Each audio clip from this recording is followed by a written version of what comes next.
Okay, and hello, welcome. I'm Russell Kirkby. This is Barry Tahira. We are streaming live at you from Auckland, New Zealand. This is Sidariel, and we are role-playing Dungeons and Dragons 5th edition, and we're trying to raise some money for Heart Kids New Zealand and Koru Care through a charity called Gaming for Charity.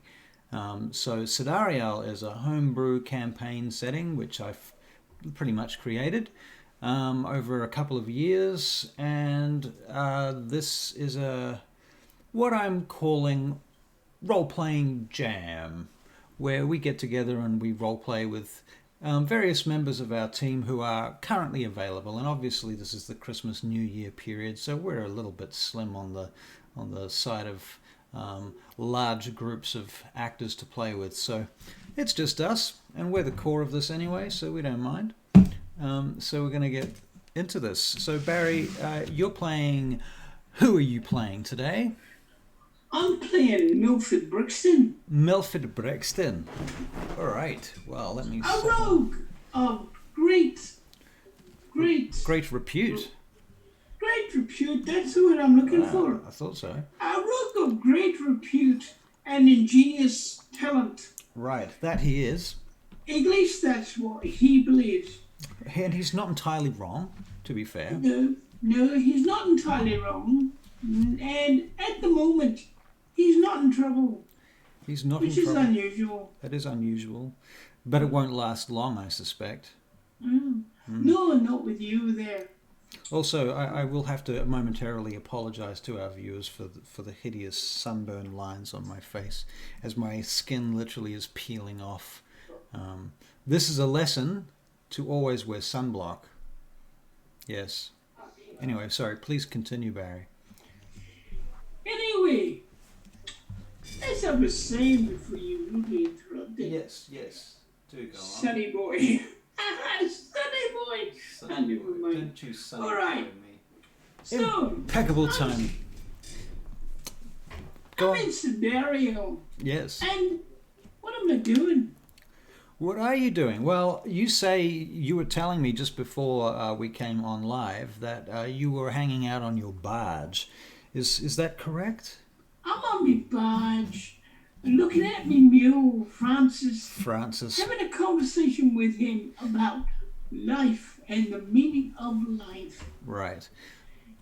He's looking at me like I'm a bit strange, but that's all right. Right, indeed. He's big I'm brown used to eyes. that. Yeah, he's staring at you. Yeah. All right. All Fair you enough. want out of me is a carrot. I know these things. So I throw him a carrot. Right. He takes your carrot with great ease and alacrity, I might add, and swallows it in about 2 whole. Does he even require 2 swallows? I think probably just No, bang, it's probably gone. Probably not. Right. But that doesn't help my situation. That doesn't help your situation. The time of day, it is currently about 11 bells in from first dawn. We have first dawn and second dawn because we have 2 suns in Zidariel, Solum Pingal and Ida Solum, which is the smaller of the 2 suns, and 7 primary moons, which litter the horizon in a kind of a horizontal arc around the flat Earth construct that is Sidariel, which is a demiplane, if you know what that is. Anyhow, so it's definitely daylight, and it's getting close to the middle of the day, and you're having this conversation with Francis, and Francis is eating this carrot that you've just thrown into his mouth. Yes. And you probably need to make a perception check around this point, so we'll just pull that up over here. Perception. All right, here it goes. Oh, it was almost a natural 20, but sadly it tipped.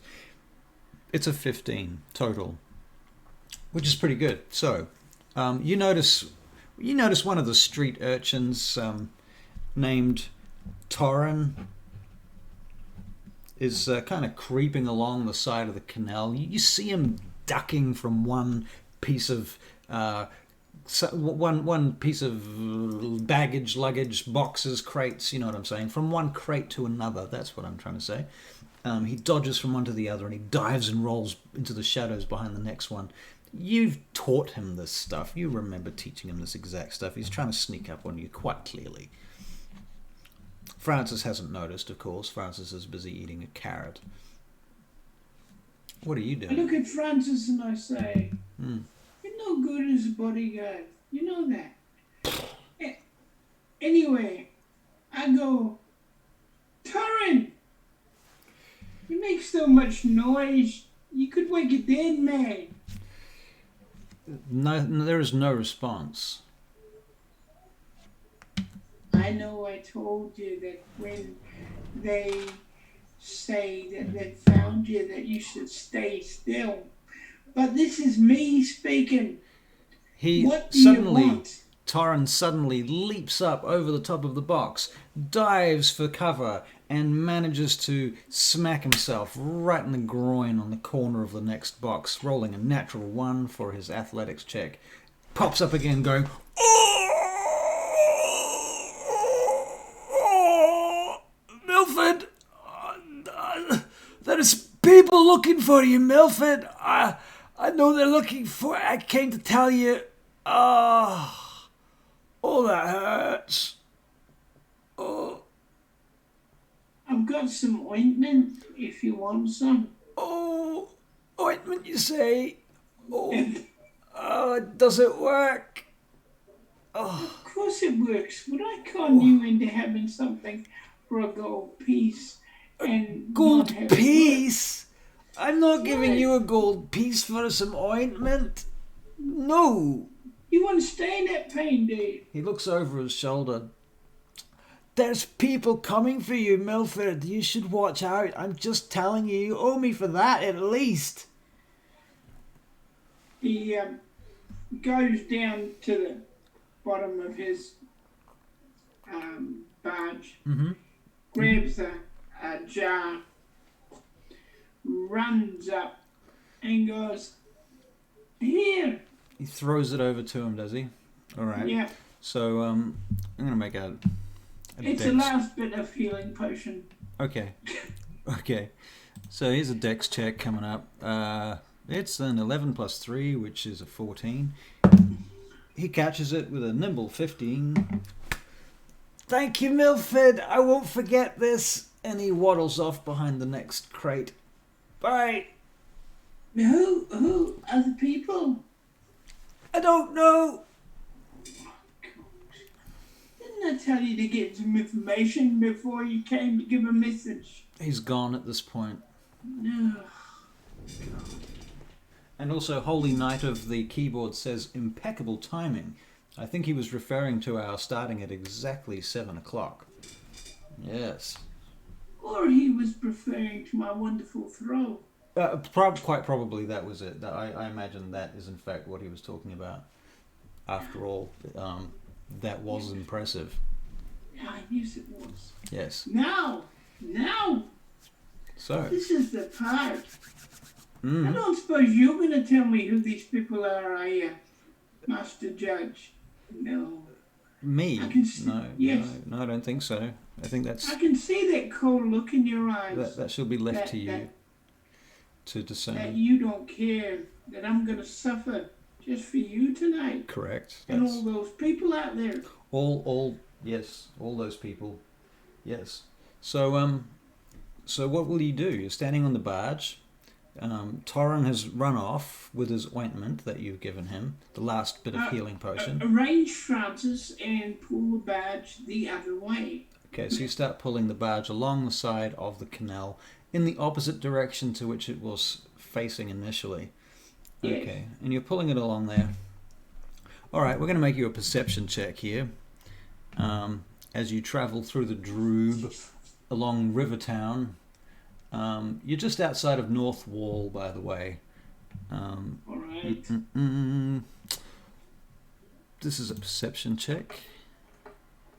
Oh, it's a very good perception check, I might add. It's a 19. And for the sake of... expedience? Well, to some degree, expedience, yes. For the sake of our audience, I'm just going to make our map a little bigger and ooh, that's a bit weird. He's over here somewhere along the riverbank. You can probably see the mouse in there, hopefully. Hopefully. Somebody tell me in the chat if they can't see it. Yes. Okay, so you get a 19 on the old perception check, and you see a couple of figures coming through the droob, through the buildings, between the alleys and what have you. They look, you know that they're gang related. You think that they might be members of the Lepers of Naught is the name of the gang that they are part of. Tell Francis to keep going, and I'm going to climb up a tree. So you get off the boat and try and jump onto a tree? Yep. Okay. So yeah, there is a tree along the side of the bank. Fortunately for you, and we're going to make an athletics check. We're going to make an athletics check. Yes, we are. I'm going to let you make an acrobatics check because you have very high acrobatics and you do a lot of parkour as a very nimble rogue. So as the boat's going along and Francis is pulling the barge along the side of the river, the canal as it were, it is a river actually, tree branch starts coming towards you and you roll your athletics check and it comes up 22. So you just kind of nimbly grab onto it and swing up onto top of the branch. And are you going to sort of just disappear into the shadows among the branches as well? You are quite correct, you know. I know. It's amazing. I don't want them to find me, so, Yeah. I want to see who they are before they see who I am. Right, that would make sense. Maybe the audience can see this, but that was a natural one on the old stealth check. And as you get up there, you see one of them literally point at you, and they're like telling the others using hand signals. In fact, I will take this amazing opportunity to use what in Dungeons and Dragons is referred to as thieves' cant, which is a language that only thieves and rogues apparently know. And it's almost never actually utilized in the game, and here is this amazing opportunity for us to use it. So you recognize them using this language, thieves' cant, which is a combination of hand signals and kind of shortened words and what have you, a little bit like Cockney slang with some miming thrown in. Like if you took sign language and Cockney slang and merged them together. Right? So you recognize what they're doing, and they know where you are. You don't know whether they know that you know where they are. That. Yeah. Okay. All right. I maneuver myself to the next tree along if there is one. Okay. So you're going to just acrobatics over to the next tree? Yeah. All right. Let's see how that goes. Fortunately, you get +7 to these rolls. Oh, and you roll a 17. So you nimbly run across the branch, this heavy branch, and jump off over to the next branch and nimbly strut across there and swing up onto a third branch, where I shall allow you to make another stealth check if you desire. Yes, please. But you do... Oh my God. Unbelievable. It's a 1, isn't it? It's a 1. It's literally another 1. That's 2 stealth checks in a row. You made great athletics checks, but very poor stealth checks. I think you better not roll them anymore. You suck. I do suck at that, unfortunately for you. Very suck. Okay. All right. But anyway, so you leap across there, and I think basically what happens is that the first branch you step on just snaps and makes a big sound. And so I'm going to know that. Crack. I'm going to know that. Yeah, and you jump over to the next branch. I mean, you're perfectly safe. You haven't hurt yourself or anything. You haven't fallen, but you've given yourself away.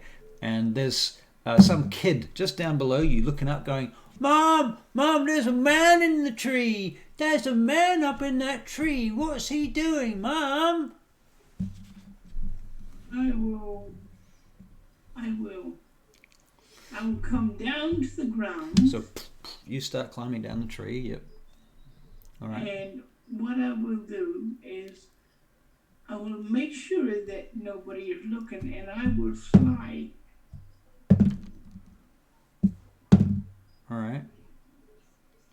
Into the water beside my barge. All right.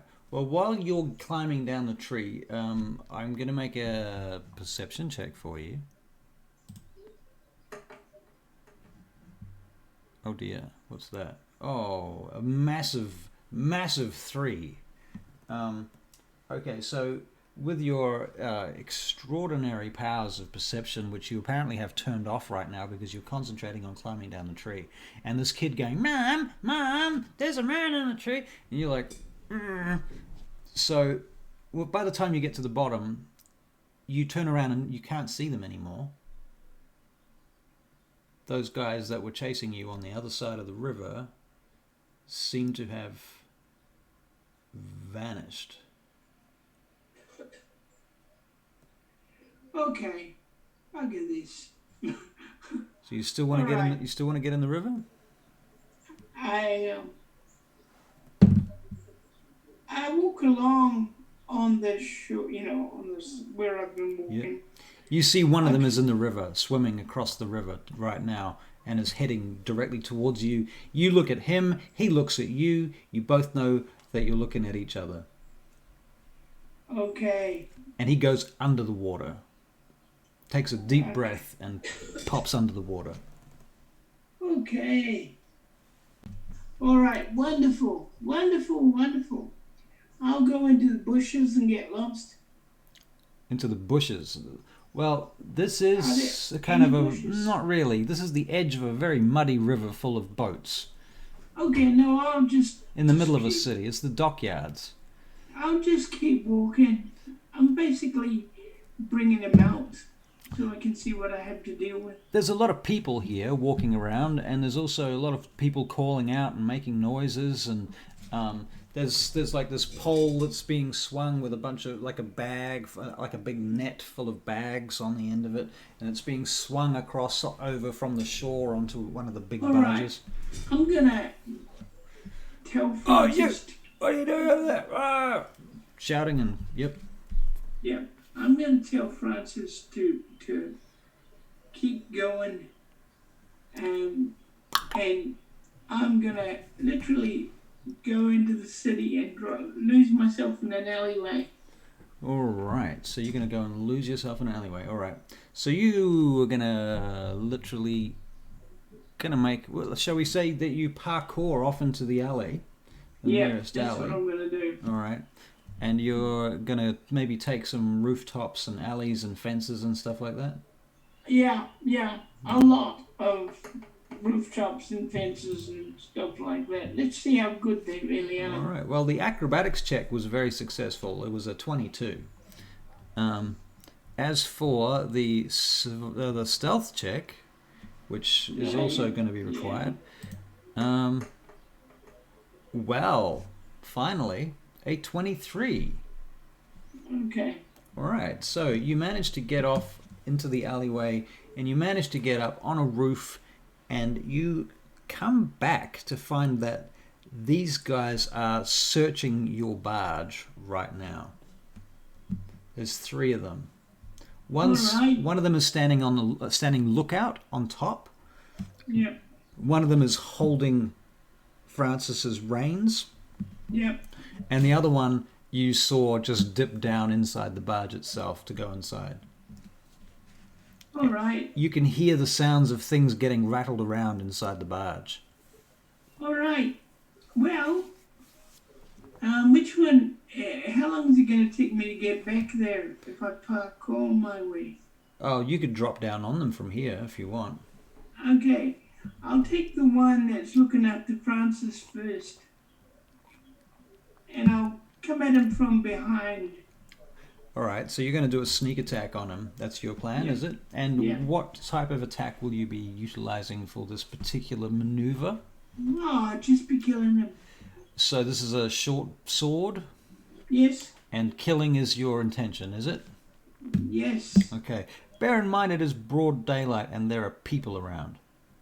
Well, he shouldn't be breaking into my property. That's true, but you know. Let me think on it. Okay, know what I'm gonna do. Is he standing by a tree or anything? No. Okay, I'll just take him down. You know that sleeper thing I like to do? So you're going to drop down behind him, grapple him, and try and suffocate him out. Yeah. Okay.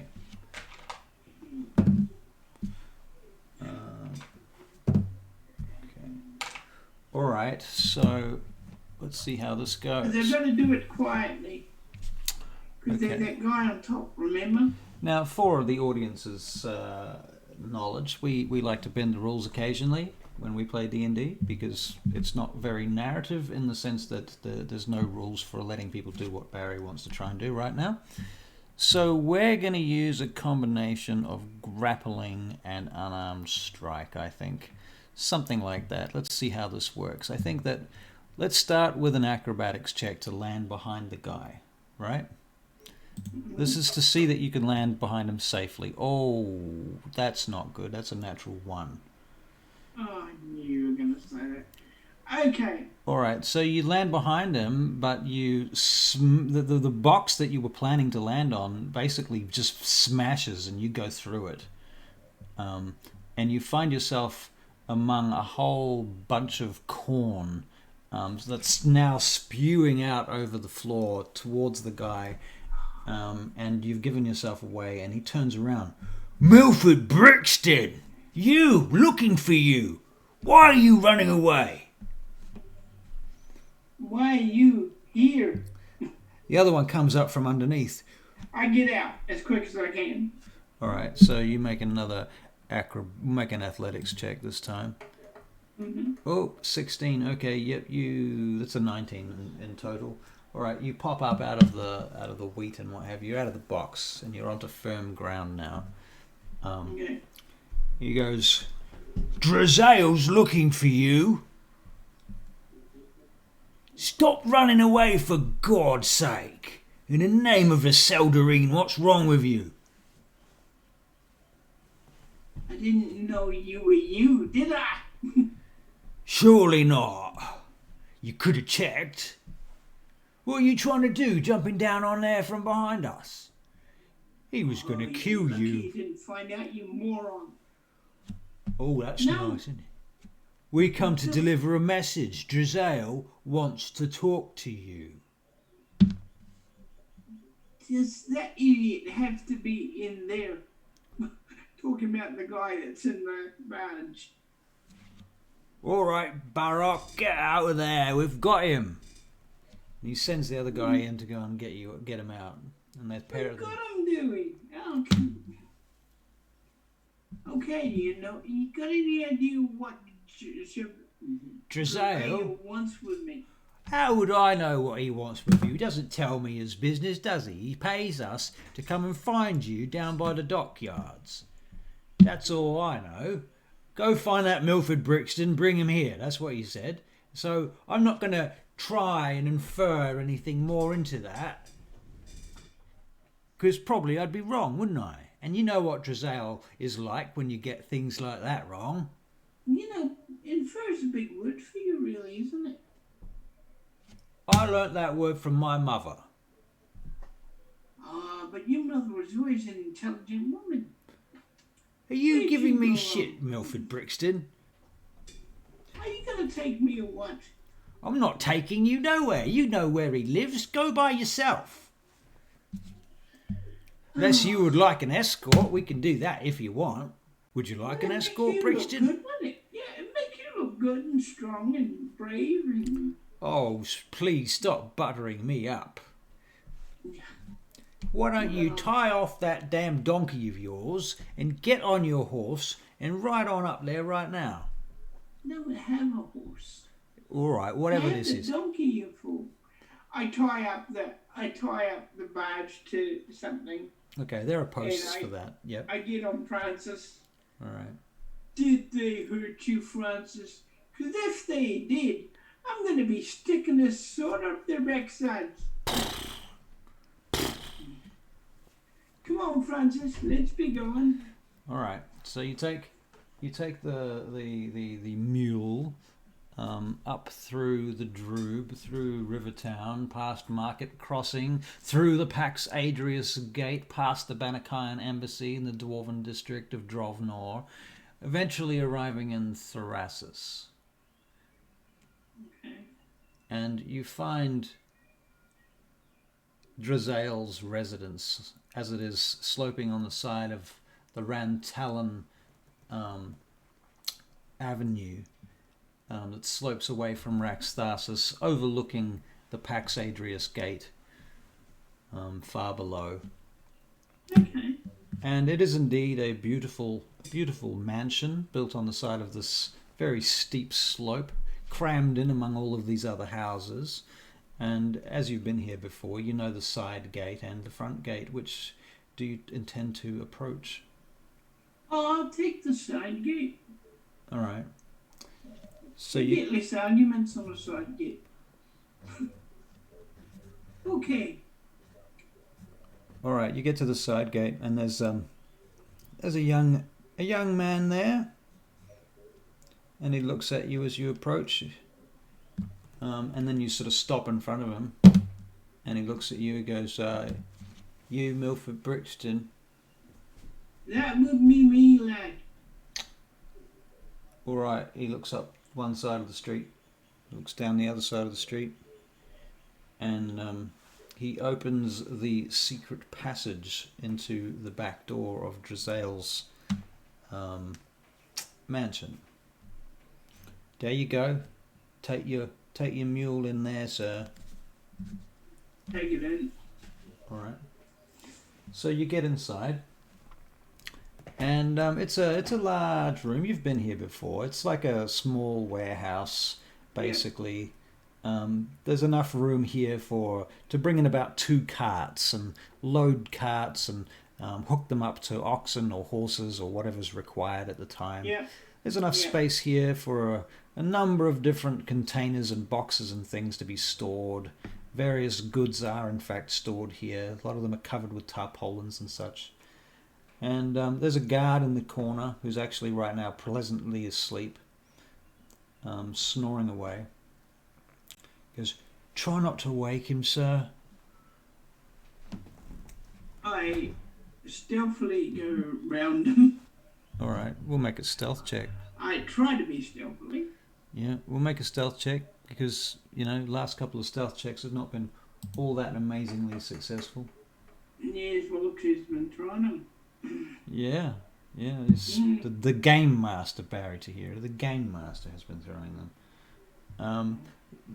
Unfortunately, that's not the best stealth check in the world, and but given that it's a 9 and he's asleep, I'm going to give you advantage.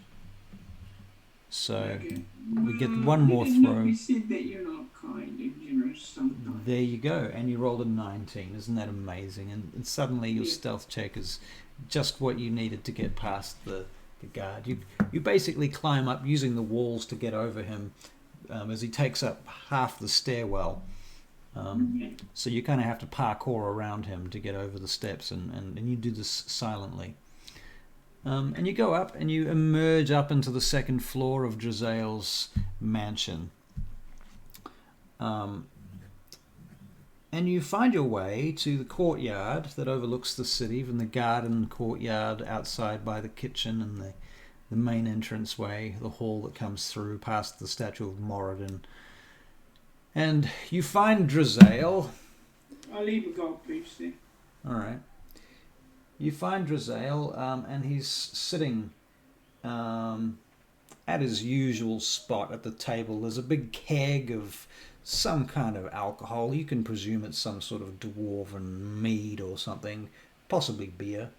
He's got a large cup. There's a big plate of food laid out on the table. One of his servants is standing off to the side, and Yegar, the red-headed dwarf bodyguard with the axe and the glass eye and the scar, is standing overlooking the city from the side. And I nod my head at him in recognition. He kind of grunts at you. And Drizael turns around and looks at you. Drizael has this very plush beard and long brown hair draped around his head. And it's tied up in what do you call them? Plaits. His hair is all plaited up in a dwarven style. And he looks over at you as you approach. Ah! Brixton! I didn't do it. What? It wasn't me. It was somebody else. What did you not do this time? Hey? Brixton? Well, the thing that you got me here for, I didn't do it. We haven't done it yet because I haven't asked you to, have you? Ah. Oh, you want me to actually do something? Well, you see, it's, to be fair, it's not me that wants you to do something, it's somebody else that wants you to do something, but I've been asked to find you. Because you are, after all, interminably difficult to lay one's hands on. Apparently not. Well, that's why they came to me, Milford, because I know where you are at all times. I have eyes across the city. And monkeys, too. Okay, yeah. You calling my men monkeys, Milford? What can I do for you? Did you call my men monkeys, Milford? No, I didn't call you monkeys. It sounded like you were calling my men monkeys, Milford Brixton. I wouldn't do that. You shouldn't do that. No, they'll get awfully upset if you call them monkeys. And then... Oh, and I know what they can do to people. Now, back to the subject at hand. The subject at hand. Aye. And that subject would be... Well, as far as I know, I believe the Miss Iolanthra Imdrael of the Daughters of Twilight would like your services. Oh, what's she now? Well, she's looking to procure them. I believe she wants to pay you an awful sum of money. Oh, and how much of this percentage are you getting then? Well, I would say, based upon the percentage that I'm getting, you must be looking at a huge sum. Oh. So where am I supposed to meet her? At the Daughters of Twilight? I would expect that would be the place to go to meet her, yes, okay. yes.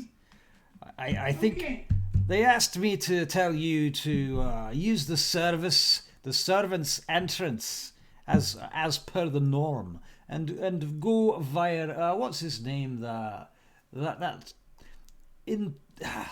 gnome, you know the one.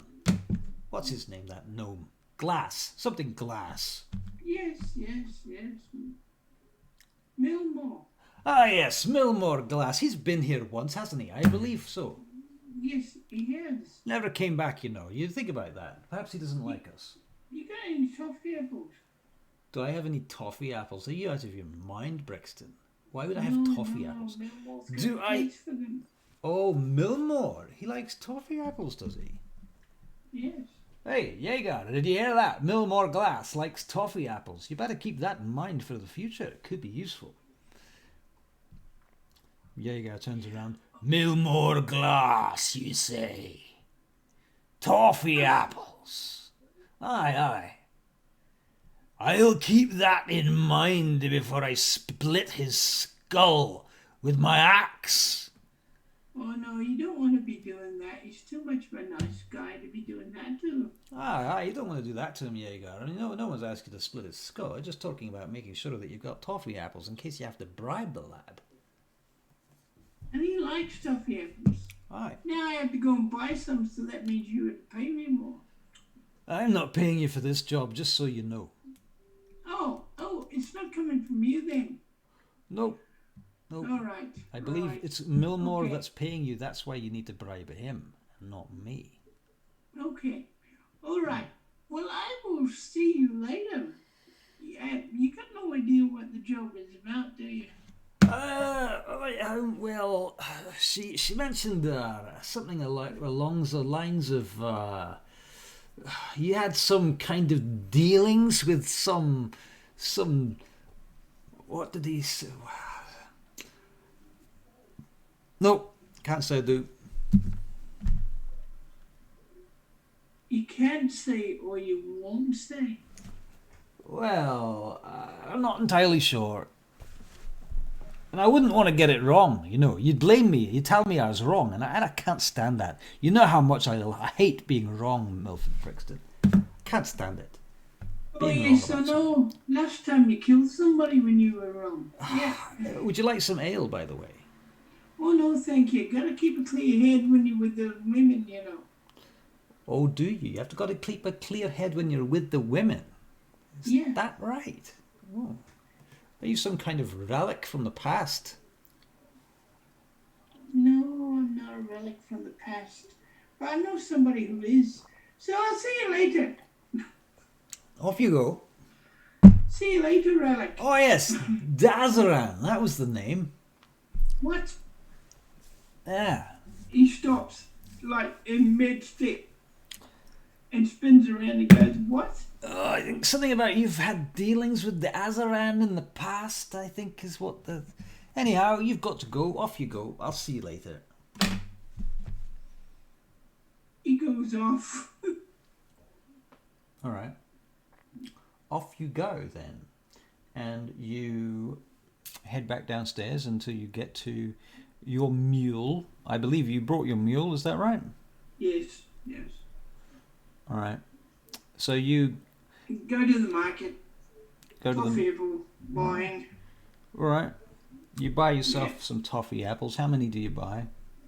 Oh, 6. Get him 6. 6 toffee apples. All right. Very good then. He's been good to me. And so now that you have these 6 toffee apples, what will you do with them? I will take them to him Mm-hmm. and offer them up like I always do. All right. Okay, so you travel through Raxtasis down and back out through the Pax Adrius Gate, through Rivertown, across the Drube. You cross the river using one of the 3 main bridges in the city to get to Karkanos, entering through the Asterion Gate into the Elven Garden District. As you get to the Elven Garden, the Asterion Gate, of course, as of course always happens when you get there, there's a bunch of guards. State your business. I have a meeting with one of the daughters of Twilight. Oh, you've got a meeting with one of the daughters of Twilight. How's that? That's very flash, isn't it? Milford, Mr. Glass. Mr. Sorry. Glass? You Mr. got... Glass. I'm Yes. sorry, what? Start again. I didn't catch all that. I have a meeting with Mr. Glass. You seem a bit nervous, son. I get a bit nervous when there's big, burly, weaponized looking guards at the gate, you know? Oh, did you hear that? He said we're big, burly, weaponized looking guards. Yeah, I did hear that, yes. And, you said Mr. Glass, did you? Yeah, no more. Millmore Glass. Give me a moment, I'll just, we'll just check on that. Ever heard of a Millmore Glass? Oh, I don't think I have, If you haven't sir. heard of him, then you haven't been here very long. Maybe his name's in the registry. Well, I'll go and check the registry then. All right. Go and check the registry. So the guard goes off to check the registry, and the other guard's standing there twiddling his thumbs while you're waiting, rolling your eyeballs. You notice the toffee apples are just beginning to melt a little bit at this point. He's not going to be happy when his toffee apples get melted. Are those are for your friend Mr. Glass, are they? Millmore Glass, yeah. Right. Well, yeah, you wouldn't want to let those melt, would you? That would be terrible. You won't like that at all. Yeah, I mean, he's your boss, is he? Is that how it works? Pretty much, yeah. I see. Well, we could take those toffee apples off your hands if you like, and you could buy new ones. He's the quartermaster, you know. And the other guard comes wandering back. All right, it's true. He is the quartermaster of the Daughters of Twilight, according to our records. And, yeah, I think we can let this one through. All right, then. So then, what's your name? I just need to put your name in here. Milford Brixton. Milford Brixton. Have I heard that name before, he says to himself. Oh, I think I've heard that name before, Milford Brixton. Have you heard of a Milford Brixton? And at that point you see a sort of a break in the crowd. I take it. All right, and you kind of just get out of there at high pace. Yeah, they can carry on with their conversation. All right. So you head off through the crowd and you approach out through Karkanos. You head through the Barachiel Envoy, where you've been before. This is the magic district, the arcane district where the orphanage and what have you is that you've previously stayed at and had adventures in. You go past the Tower of Art as you travel through Ludovar to the Ludovar Gate, and around that wall that takes you into Ansel, and then finally to the Daughters of Twilight. Right. Anyway, okay, so you get into the Temple of the Daughters of Twilight and you enter past the guards on either side. They just let you in. They don't even stop you as you come approaching. They've huge gates, masses of soldiers. If you dare walk in this place and then try something, you're just crazy. So they don't even stop you from going in. It's like a lion with its mouth open, and you're like a small bird going in there to pick the teeth. You better pick the teeth, because if you don't, it'll eat you. So you ride in and you head in around the main building until you eventually get to the dock, like the travel dockyard. What do we call that spot? Anyway, it's where they unload and load all of their shipping and carts and oxen and transports. And you head on in through to the entranceway to Milmore's... I'll be back in a minute, Francis. Looks at you. All right.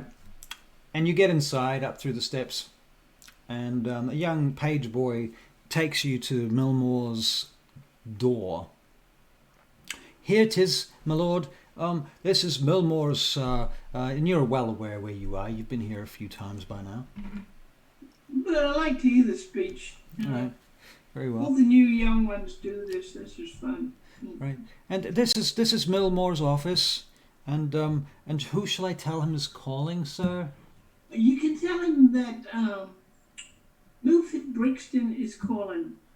Oh yes, sir. Yes, sir. Milford Brixton, and he writes that down in a book as you come in. Would you like to take a seat, sir? And could you take these into him, please? And what's that? He'll know what they are. Oh, yes, sir. I can do that. And he rings a bell. And you can hear the bell ringing on the other side of this big, thick, heavy oaken door. And after a minute, the door opens up, apparently by its own accord. And you hear a voice familiar to you. Wow, Brixton. Why don't you come inside, Milford Brixton? I'm coming in, my lord. And you enter into the chamber, and Milford, you see the gnome, that is Milmore Glass, sitting behind his table on the other side of the room.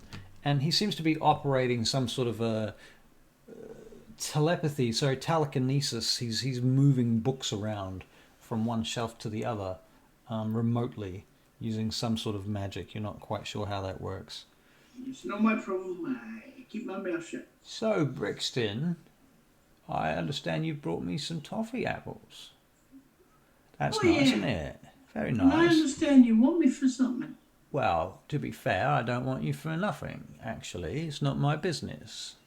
But all right. The Daughters of Twilight are quite interested in hiring you for a job, I believe. That's if what you... do they want me to do this time? Well, this time, I think you're going to have to talk to them about that. I'm really just an intermediary, here to fit you out for the job when you're done talking to them. I'm not really sure why they brought you to me instead of just directly to them in the first place, but nonetheless, seems to be some sort of ritual, doesn't it? They make me nervous. You don't. Well, that's nice, isn't it? I suppose that's a good thing, isn't it? I suppose, if I think about it. It's nice to know that I don't make you nervous. I'm more comfortable with you, Are you just? Well, apparently all that work I've been doing has been backfiring, isn't it? Oh, really? I'm that comfortable with you. Well, I know you can have me executed in about 5 seconds flat. oh, come on. Brixton, why would I have you executed? No, but that's what you can do, being the quartermaster, you know. Well, not really. Not really. I can't really have you executed. I have to go to an awful lot of trouble. That's a lot of paperwork, Brixton. Oh, yeah, I'm sorry. I forgot about the torture that would come before the execution. It is a lot of paperwork. I'm not sure I'd go to all that trouble. I'd probably just, you know. You're telling me I'm too much trouble now? Pretty much, yeah. I'd probably go another route. Probably do it differently than all that. Probably make sure that you didn't just never found your way home again. That's probably how I'd do it if you really got on my goat. That's probably what I'd arrange. Is, you know, you'd leave here and you might never find your way out of Carcanos. See, that's precisely what I mean. Dangerous man. Yeah, well, I don't know about that. Not so much dangerous. Not so much anymore. Anyhow. So, Anyway, what was it you wanted me to do? What you need to do is you need to talk to Miss Ilanthra Imdrael. You will, of course, call her my lady, because otherwise she might get a little tetchy about that.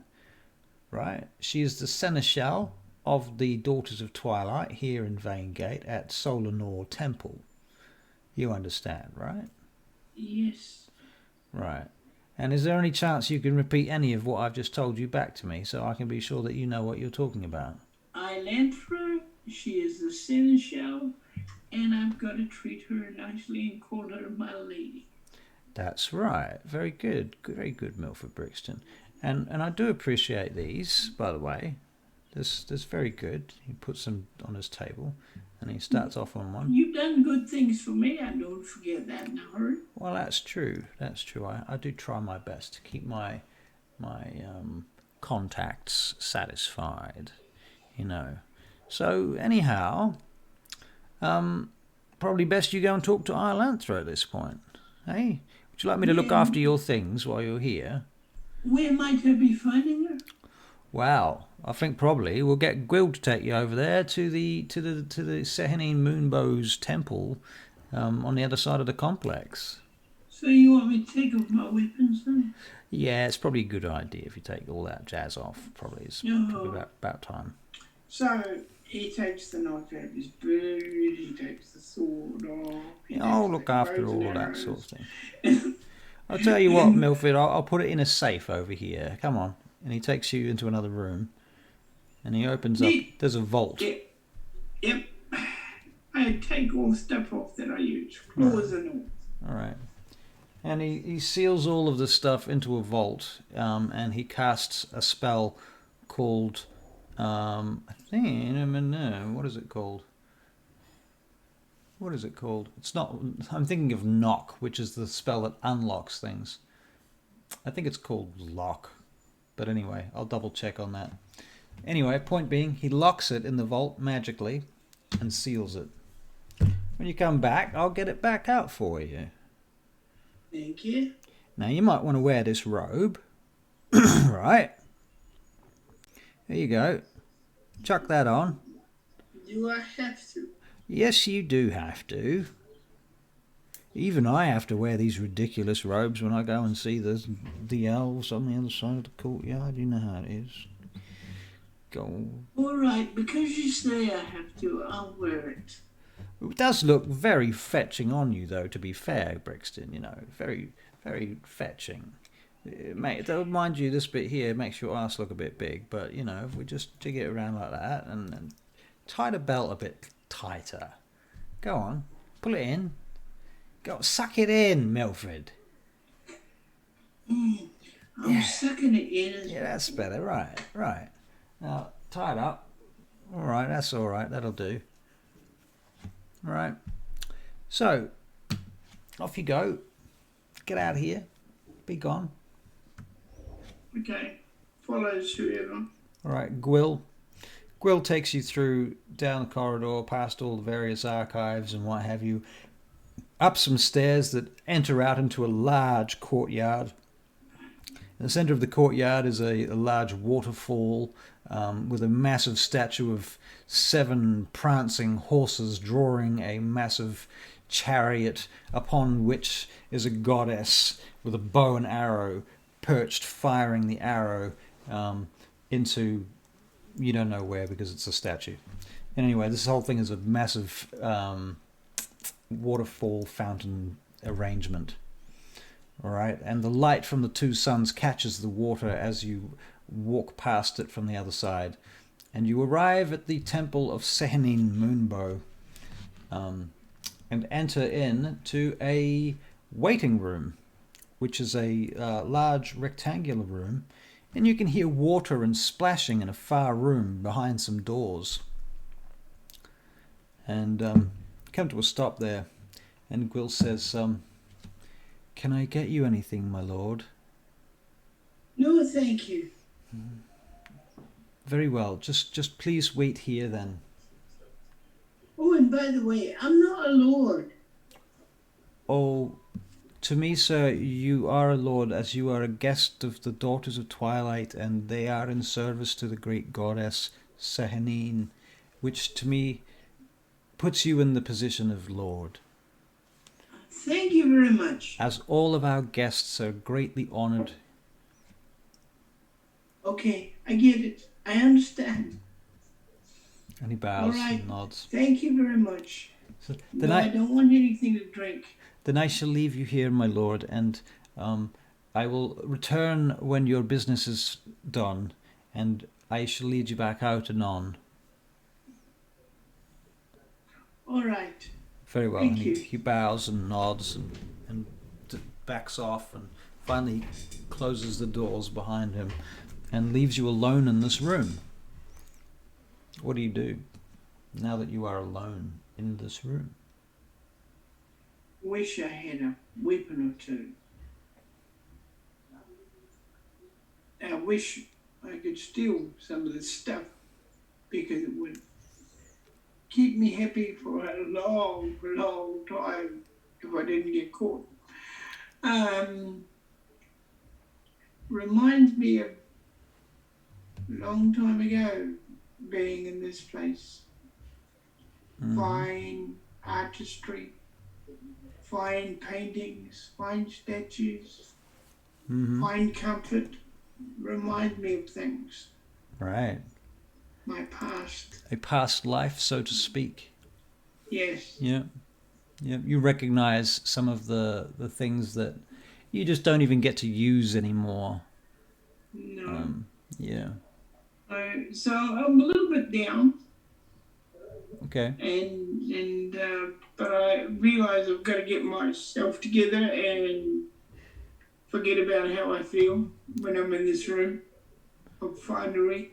Right.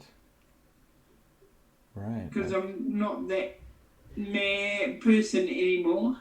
Right. Not that person anymore. Okay. Might as well just tuck it away. Fair enough. All right. After a good 10 minutes pass while you're in this room, and as you're in the room, you notice that the room fills with the light of the twin suns through the stained glass windows, casting these amazing shadows and colours around the room, filling the room up with this brilliant, colourful rainbow kind of effect. And it goes all across the floor and the walls, and it reminds you, it's like rays of God coming through the windows. Okay. Definitely remind me of better days. And then the door opens, double doors on the other side of the room. And Iolanthra Imdrael and her various entourage maidens, handmaidens and such enter, and she just drifts into the room almost like a goddess. She is both beautiful and majestic, like a princess, but like a warrior and like a cleric. And she is crowned with a sparkling headdress, and her long blonde hair flows down around her shoulders. And at her side there is a sword, a long sword, and slung across her back a shield, and she's wearing shoulder plates, armor, pauldrons, and what have you, and her cloak is wrapped around her, And she drifts into the room, across to you, and she stands before you in all of her majesty. And she says, I go down on one knee. Light, love, liberty.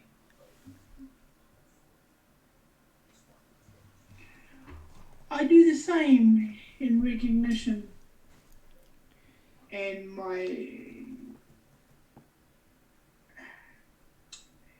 what's the word I'm looking for?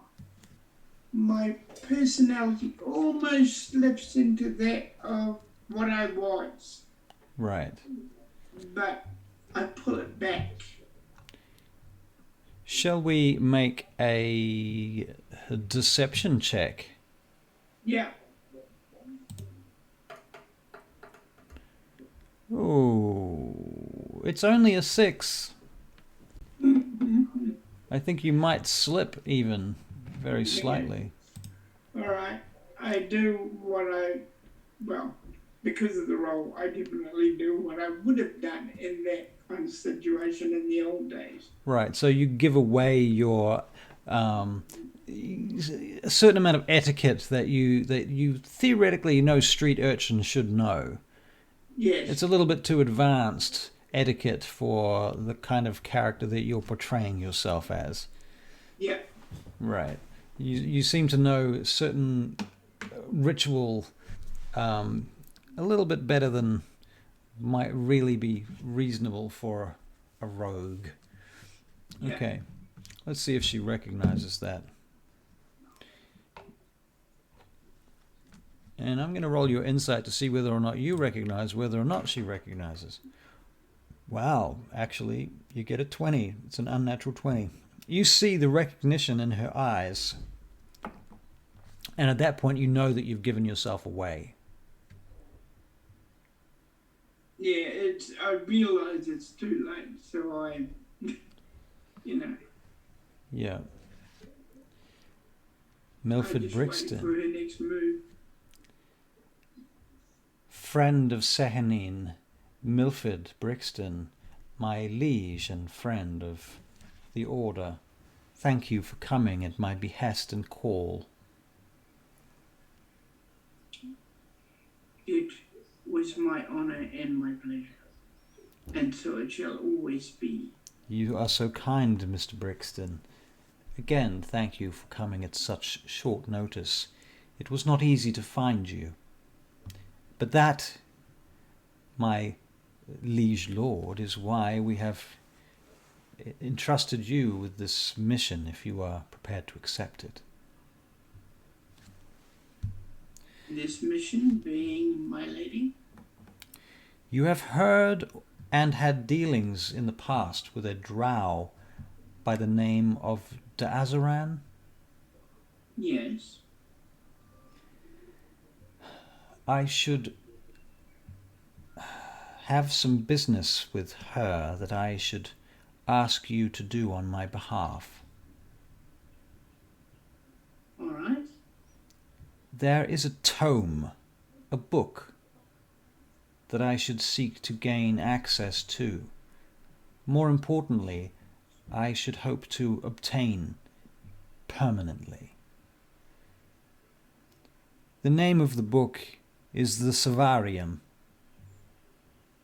and it is a book of secrets, a book of Fadark names. These details are not so important, but I tell you only for the sake of clarity and to be transparent with you. It is a mystical book, and it is dangerous.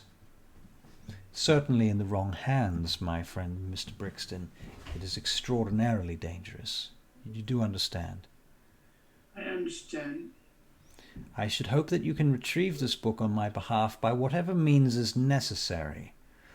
I shall give you gold so that you may negotiate, but given that the negotiation goes sour, then I should hope that you would find some other means of obtaining this tome on my behalf. I will only do my utter best for you and the daughters. However you obtain the tome, you may keep the remainder of the gold as a bonus to the sum that I shall pay you anyway, which will total 350 Ghent marks. Say it again, Russell? 350 Ghent marks. Holy. Okay, all right. Yes, my lady. Thank you. I do not expect this to be easy, and most importantly, there is a further detail to this mission that must be kept in mind at all times. I understand that it is the intention of this underground creature, this drow priestess, as we shall call her, Da'azaran. I understand it is her intention to sell on this book to anyone who is willing to purchase it. However, I understand that she has a buyer already and that the arrangement has been made. We are hoping to cause her to reconsider whom she will sell this book to, for it is among our, I cannot say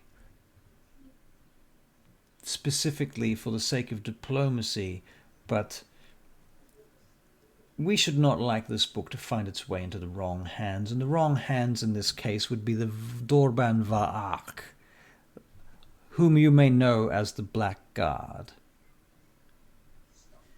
Ah. Yes, my lady. I am to understand that there is an envoy of Black Guards here within Vaingate at present, sent by Ivran, King Ivran Erathanai of Sedariel Tularathion, the Elven realms. And this envoy is here, I believe, to purchase this book, for he, the king of the elves, wishes to obtain all manner of magical artifacts that he can to consolidate his powers. More importantly, yes. So it is understood. So you are aware of these political circumstances, then? Yes, my lady. Very good. Well, is there anything else that I can furnish you with or do to assist you in the initial phases Do of this? you know where the Blackguard is actually housing itself? We believe that the Black Guard has its station in Ludevar. They are opposite the Asterion Gate on the far side of Karkanos district. Right. Thank you. Thank you. Leave it in my hands, my lady. I shall contact you with the name of their tavern. I think they're staying at a tavern there.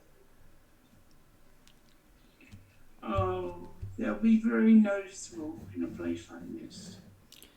One should think, yes. All right. He bows and reverses backwards as he leaves. Okay. And every step is pristine and careful. Very well. The entourage of your lady opens the doors, and you leave her presence, and the doors shut behind you. Okay. Gwyll comes up to you. Anything I can do for you, my lord? No, thank you, Quill. You sure? I'm very sure, Quill. All right then. How would you like to proceed then, my lord? Oh, I'd like to proceed as I normally do. Yes, I'll find these people and I'll be getting in touch with you should I really need you. Very well then. You know where I can be found, yes? Yes, I know where you can be found. All right then. Very good then. I'll be over by the Sally Port. Okay, that's good. All right then. That's the word I was looking for before. Sally Port. That's the back entrance. Okay. Okay, I go out the silly port, take my mule with me. I assume you collect your things from Millmore Glass before you leave. Yeah, I collect that. All right. Take that. Very good. Mm-hmm. Mm-hmm. Mm-hmm. All right. Who do I know in the darker side of town that would be able to get me in touch with her spotty ship? Who do you know? Let me think. Well, who do you want to get in touch with? You're thinking of not Drizel, Dazaran. Is that who you're talking about? Yeah.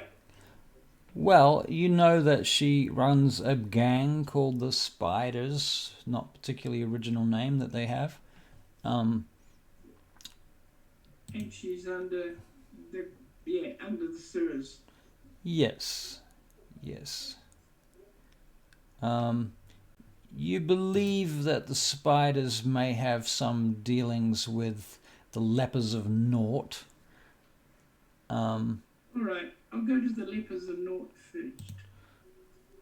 All right.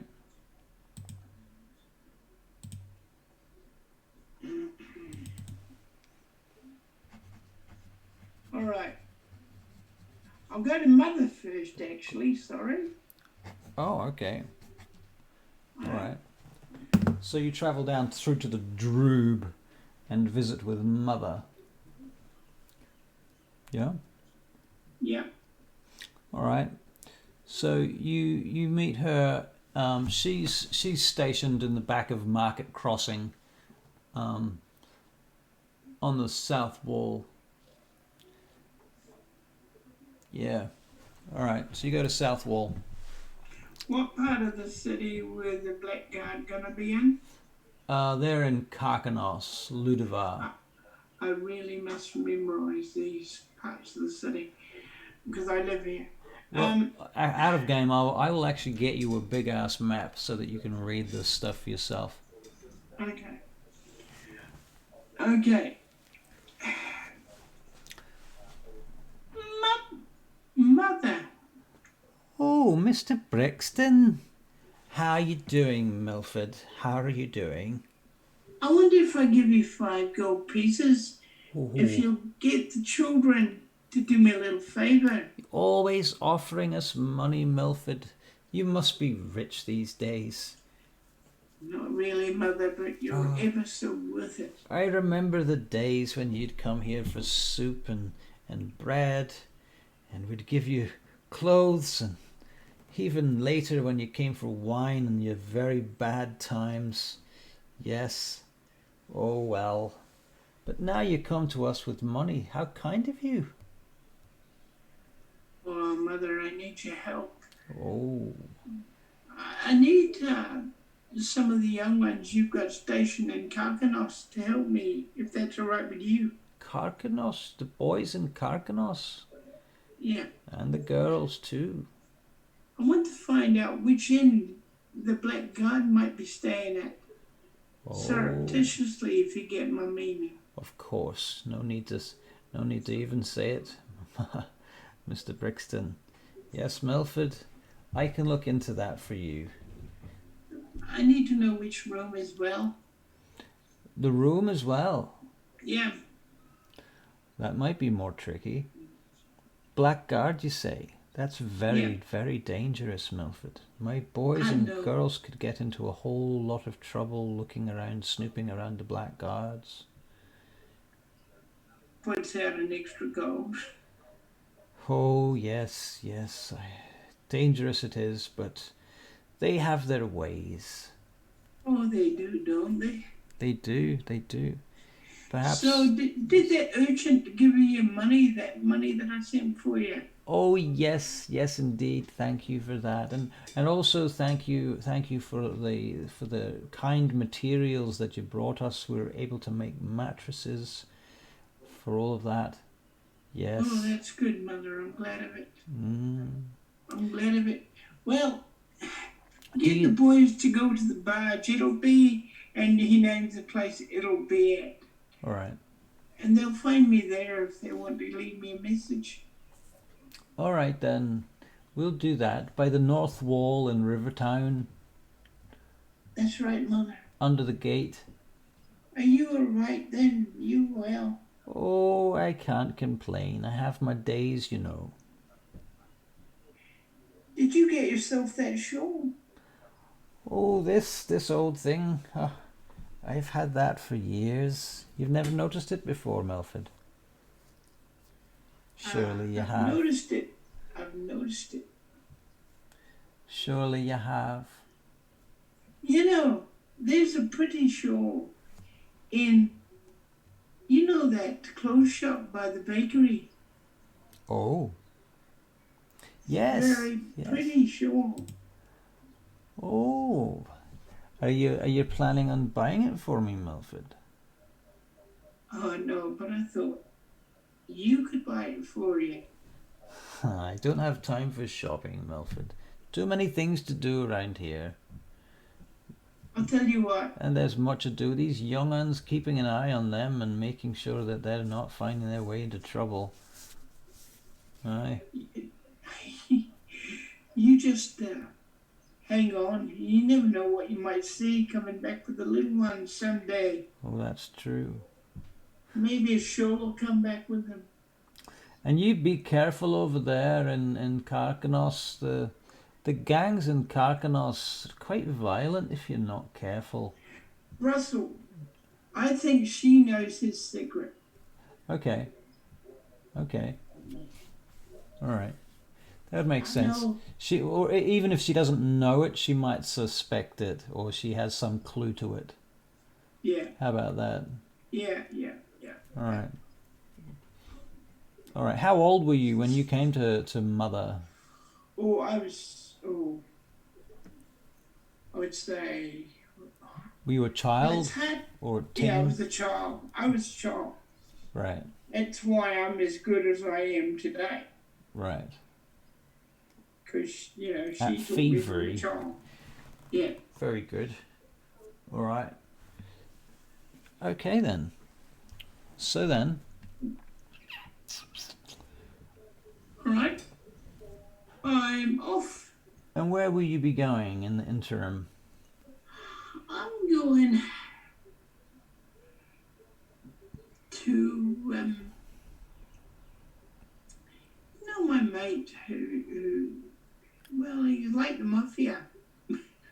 Hazeldrill. Hazeldrill. Oh, yeah. Yeah, I'm going to Hazeldrill. All right. Well, you get over there and you are admitted with very little friction. Hazeldrill is sitting at his usual table as you come in, and there's these three dwarves there actually up on the upper level where he's standing by the table. He's got a bottle in one hand, and these three dwarves, and he sees you and he ushers you upstairs. Milford Brixton, please come upstairs, Milford. Okay, well. Now, I would like to introduce you to my new friends, but unfortunately they are, shall we say, on business and would prefer to remain anonymous. But nonetheless, if we were to meet each other, this would be Tom, Bob and Fred, and you, of course, would be whatever name you chose to go under. Jimmy, there you go. So, welcome everyone. And one of the dwarfs is rolling up this big map, you notice. It's this It looks like an underground complex that he's suddenly kind of rolling it up very quickly. And looks up at you gruffly. Another one snatches up a large bag of gold from the table. And you notice the third one has kind of got his hand on the hilt of his axe in his belt. Outside the window behind him, you can see rain start to fall kind of diagonally across the window in the light. I've already looked for every possible exit I could take if things get rough. Right. So, Mr. Brixton. I mean Jimmy. Forgive me, my mistake. Our gentleman friends here will be need to take a break, I suspect. Perhaps they would like to wait downstairs. All right then. The lads, they go downstairs and head off, and you are done with them, and it leaves you with Hazeldrill alone. I need your advice.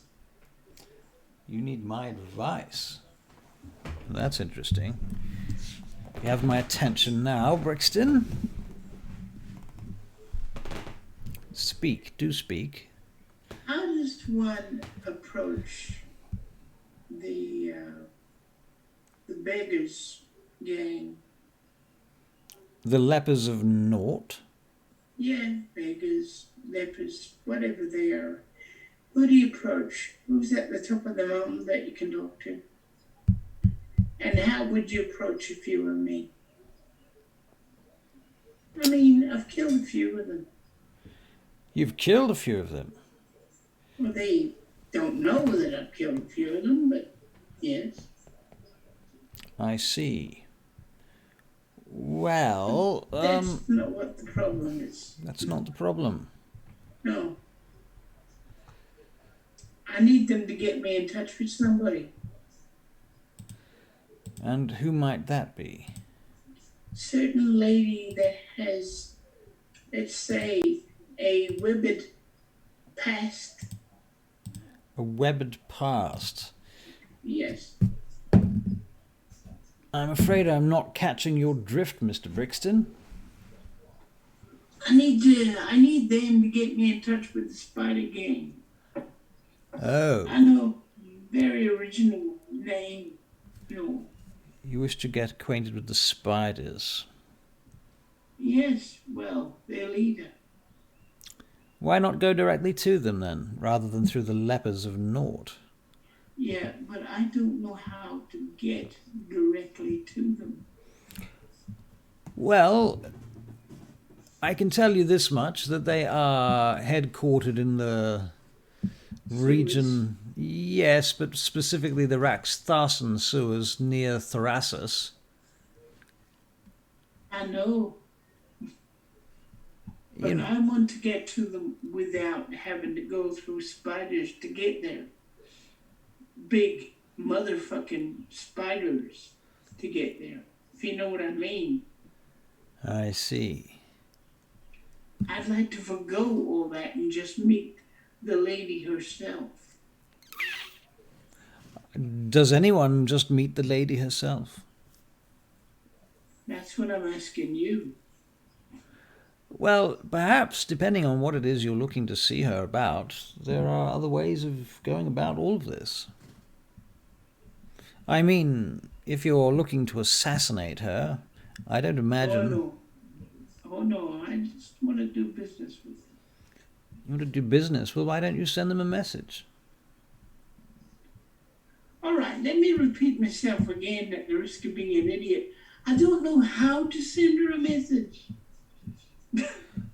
Well, I suggest that perhaps if you were to wander the streets and marketplaces of Rantalan and Thrasus, Sylvia Shan, perhaps, around Raxtharsus, you would be liable to run into some of her people. They do run their gangs in those locations.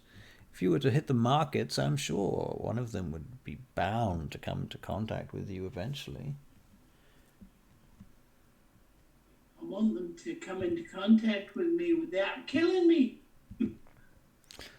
Well, if you were to make a point of frequenting the taverns there and then perhaps put out the word to the tavern owners, They do, for example, they run protection rackets, right?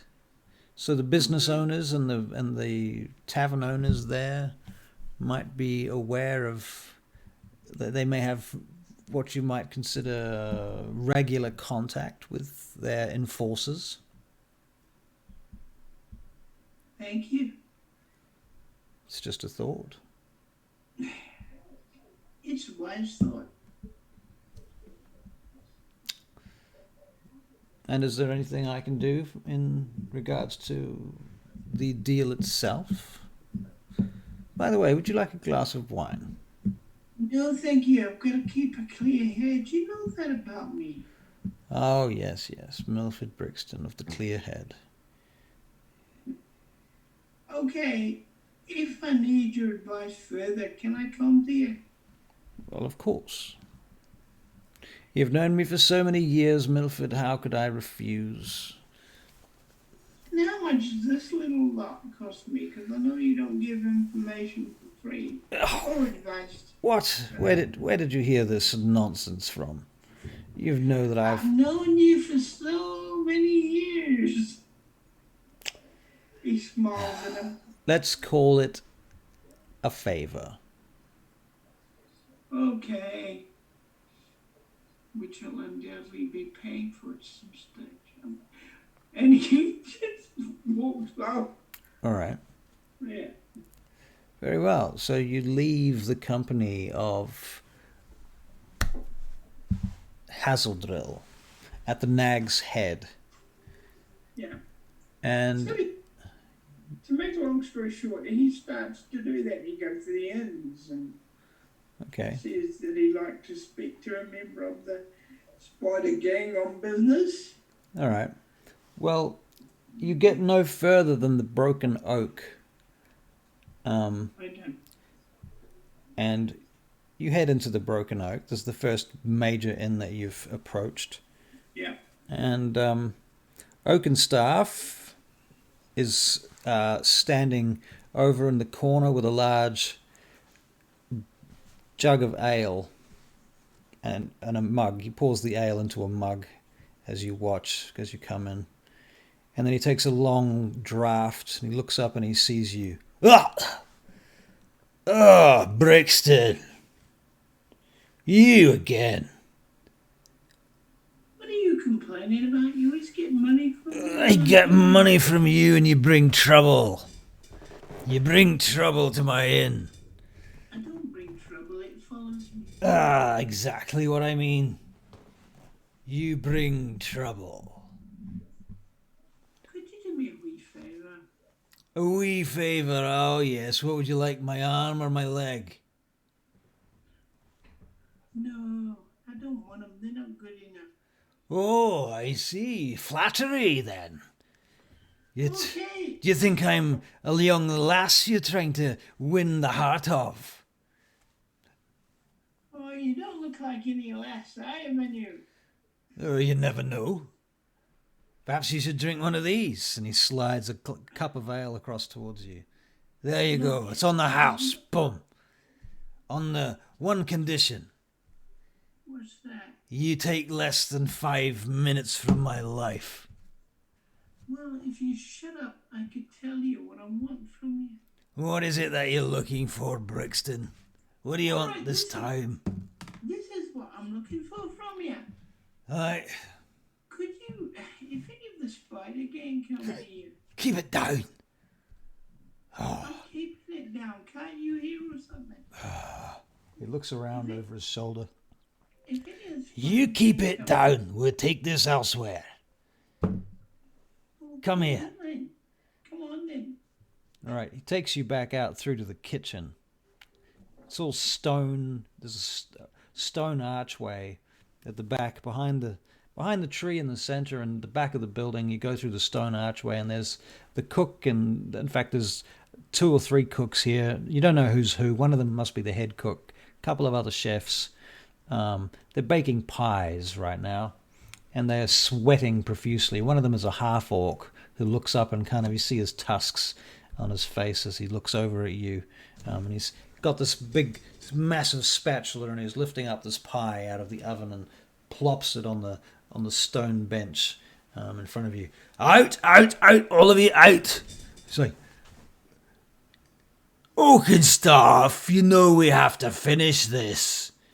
They've ordered it an hour ago. You out. I'll pay for whatever damages. Get out now. And the chefs all leave. Close the door. They close the doors. Everything goes very quiet. You can hear the sounds of the inn from behind the closed doors now. You talking to me about spiders, Brixton? I asked if you wanted an arm or a leg. What do you want? I just want you to give them a little message. Give them a message? You want me to pass a message to them? You're getting brighter every week, you know that. You're a rude little shite, Brixton. I may be a rude little shite. You're standing in my kitchen. Now keep your civil tongue. I'm sorry for saying what I did. Now listen, if you could inform the spiders that I would like to have a little talk with them, a business conversation, no catch, no sneakiness, nothing like that. I just want to talk to them on a matter. Do you have any specific words I can tell them of what manner of business that might be? And you tell them it has something to do, didn't you say, a tone ruffle? Mm-hmm. It has something to do with a tone. What, a book? Yes. Don't say that so loud, will you? Look, tomorrow at 4 bells in the afternoon, there will be a fellow here by the name of Varanak. He is from that particular organization, shall we call it. He'll probably leave after about 10 minutes and 1 pint of ale. You can follow him if you will. But I will not be passing on nothing. You need to do this yourself. All right. That's good enough.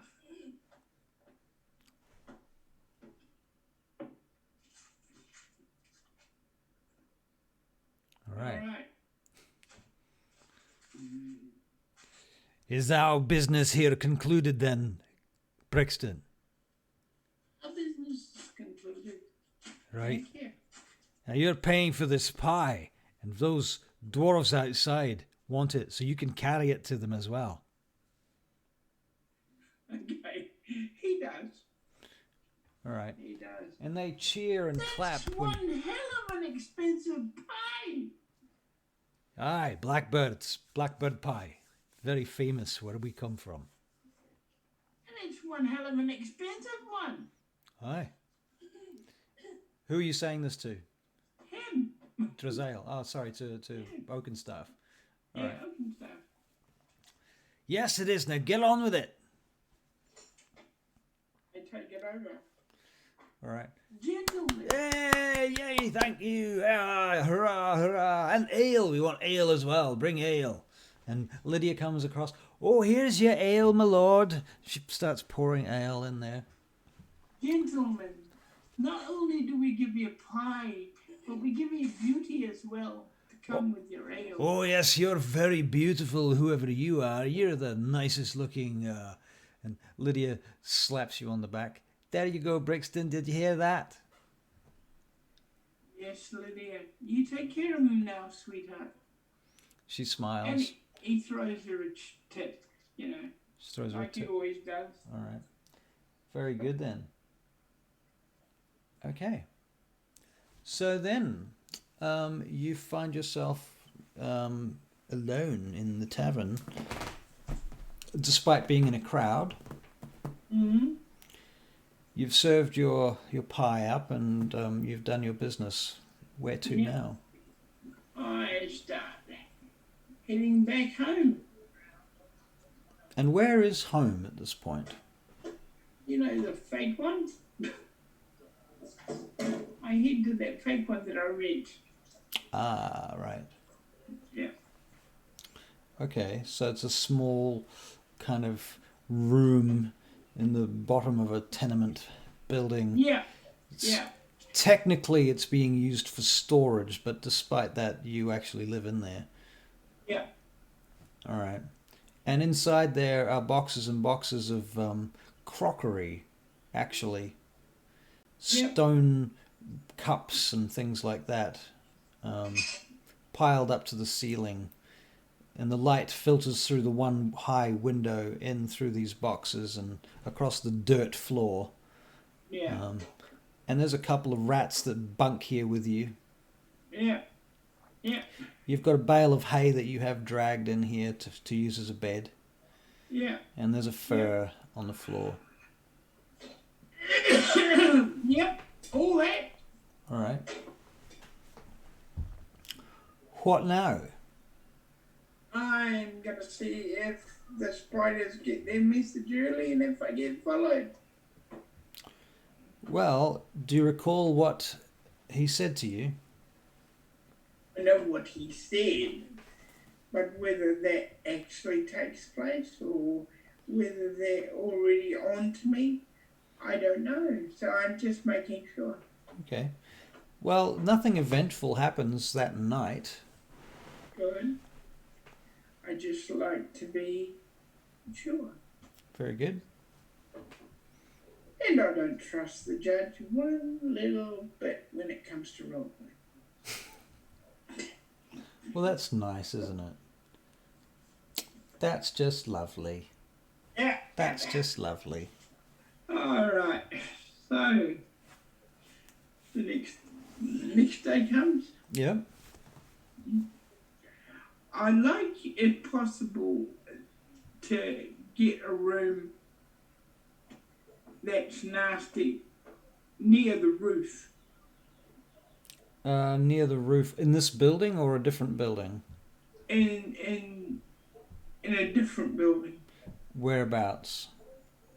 Oh, in the lesser part of town again.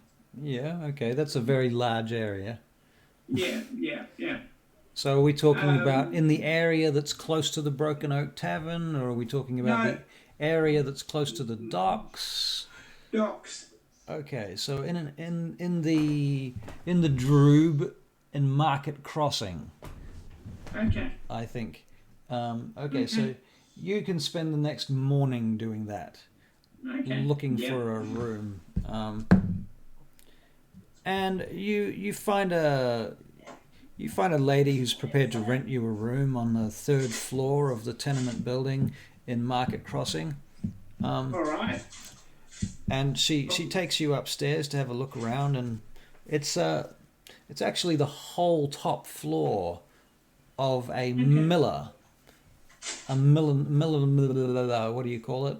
They make bread and wheat. Not what I'm thinking, actually. Yeah, not a miller. I'm thinking of a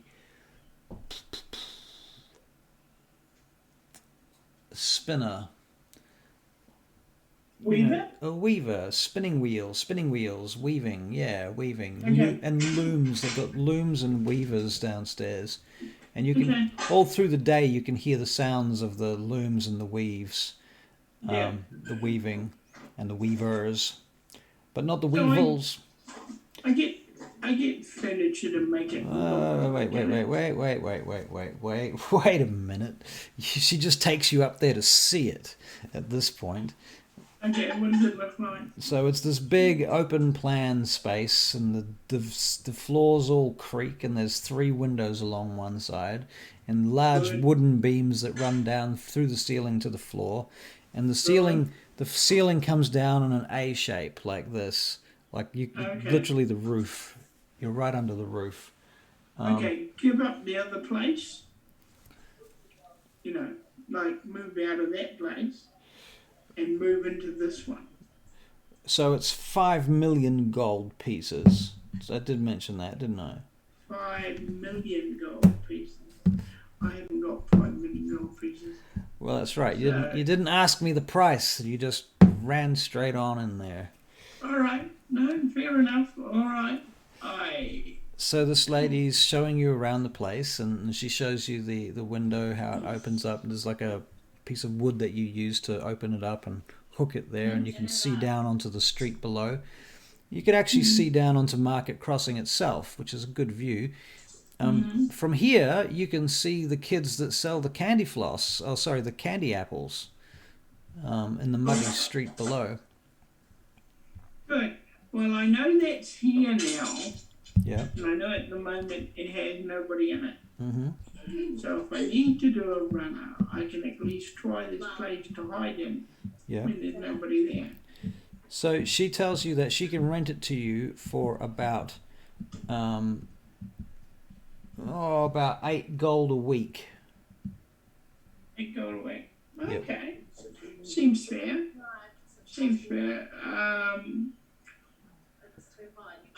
Thank you very much. I'll leave. I've got to get things together and organise myself, and I'll be in touch with you. All right. Very good. She tells you to, keep it, get it considered and done, because it won't last long. This place doesn't usually stay unrented for more than a couple of days at a time. And she's got a couple of other people who are interested. Okay. Thank you. Thank you. Shall we take a 10-minute break here? Yeah. All right. Alrighty. And we shall go over to... I'll just... One moment, please. And...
Okay, hello and welcome back to Sidariel. And yeah, here we are raising money for charity for Gaming for Charity and Koru Care and Heart Kids New Zealand. We've raised $860 so far with the help of our friends Barry and Tom and Brad and all the others who have given us a hand to do that. It's been an amazing journey so far. And coming up on the 27th, we will have another game stream, a live stream, which will be a murder mystery in the town of Greymore. So, anyway, let us continue with our current plot. Barry, you are playing Milford Brixton, and you're currently in the Droob of Vaingate. Yes. So. Alright, and we are live. So, what are you up to? What are you going to do? Where are you going to go? Alright, I'm going to go back to my barge to see if the children have shown up with any messages from Mother. Alright. You go back to the barge to see if the children have shown up with any messages from Mother. Alright, They probably have a code of their own as well, so. Mother's not stupid. Right. Well, when you get to the barge, there is a young girl sitting on the barge, sitting right on the top, looking around. And do you just approach normally, or how do you deal with this? Oh, I think I'll go from behind. Do I know the girl? Do you know her? Let's see if you know her. This is a... Nope, you've never seen her before in your life. Okay, then I definitely am going to approach her from behind. Alright. So you are going to sneak up onto the barge? Is that your plan? Yep, that is my plan. Alright. So it's going to be a stealth check. Yep. Okay. Alright, and an athletics check. Or acrobatics to get onto the barge. Okay. Very good. You manage to get up on the barge and you get up behind her. And she's humming to herself and playing with some knuckle bones that she's got. And you're standing right behind her. You like it here, do you, little one?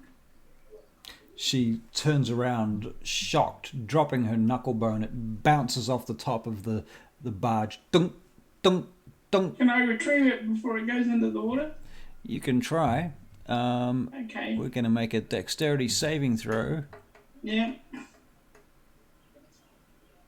With a 14, yeah, you manage to just put your foot down in the way of it and stop it, and it bounces back onto the barge. And she picks it up and looks at you. And you don't recognize her. You've never seen her before, but she's this little raven-haired girl. A couple of freckles on her face. She's quite plain looking. She's quite tattered looking clothes. She looks up at you and she goes, "Is you Milford Brixton?" I'm Milford Brixton. Mother says she's got news for you. Good. Does she want me to come to her, or have you got it on a piece of paper? Nah, she told me to tell you that the boys you was looking for staying at the Ludovar Gate Tavern. It's by the gate. And I know where that is, Ross? Do you know where that is? Yeah, you know where that is. Yeah. Okay. It's a fairly flash establishment in Ludovar, over near the Arcane District in Karkanos. Do you know what room? Yeah, the room's number 7. Number 7. All right. All right. She said that to be careful because there's tough boys, those ones, and they're very dangerous. You tell her I will be very careful. But if you can get rid of him, I think there's probably some people that would pay you for it. That's what she told me anyway. All right. All right. Do you want I should go now? No, you should go now. Be careful and take care. All right, Mr. Brixton. I give her some silvers. She takes those and she jumps down onto the gangplank and climbs over to the shore. And you see her go wandering off. I look at my mule, Francis, and go, "Great alarm, thanks a lot."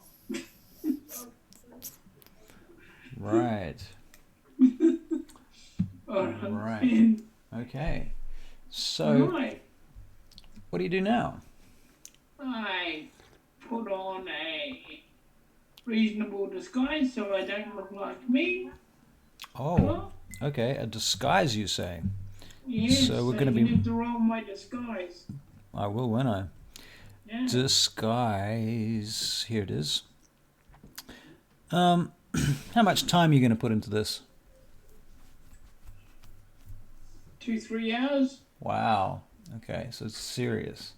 Yeah, these are blackguard. I'm serious. All right, so we're going to roll this with advantage because you're taking some time into it. All right. I have to improve my ears so I don't look like a half-elf. Like a half-elf? Yeah, bit of the old trying to hide your ears. Yeah, and that kind of thing. Okay, how are you going to hide your ears? I'll do that with I'll add some extra hair to my head so it covers my ears. Okay, well you've got long dreadlocks. You can kind of tie your hair in such a way that it just pins your ears down. I'll do that. If you like. I'll do that. You can wear. I'll definitely do that. You can wear a fancy headdress. Some sort of a torque around your temples, perhaps. Yeah, I'll do that. Anything that makes me look different, I will do. All right. Well, you get a 21 on your disguise check, so you're fairly happy with that. What else do you do? I mean, obviously... I have a beard as well. Okay, so you've added a beard. What about clothing? What kind of clothing are you wearing? Oh, it's not my usual stuff. It's more like a trader's or a merchant's clothes. Okay, so we're talking about sort of billowy clothes and a big balloony sort of pants and things, and pointy toes on the shoes. Yeah, maybe some medallions and some jewelry. Yeah. Okay. All right then. So you do all of that, and you can consider that. Right. You can consider that done. Yeah. Yeah. Sorry. All right. So. All right. And how much is it to rent a horse for the night? Rent a horse for the night. Yeah. Hold on a moment, and I will attempt to tell you the answer to that. Hold on, I'm gonna have to just go on standby for a second. Yeah.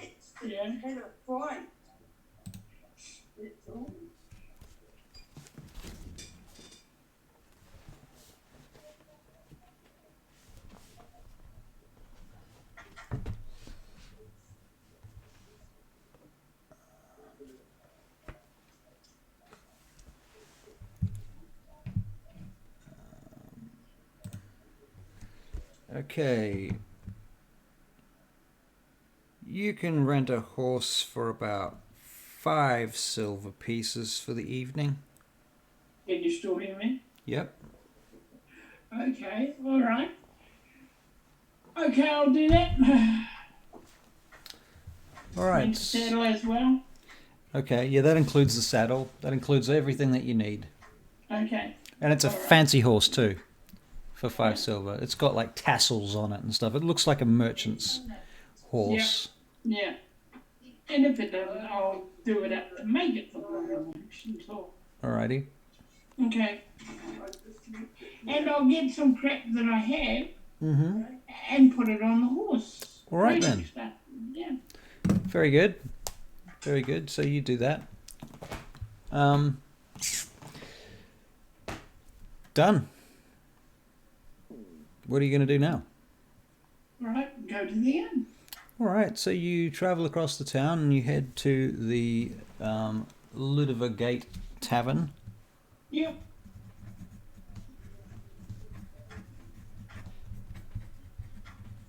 And you can smell some very delicious smelling food as you pull up outside this place. Hold on a second.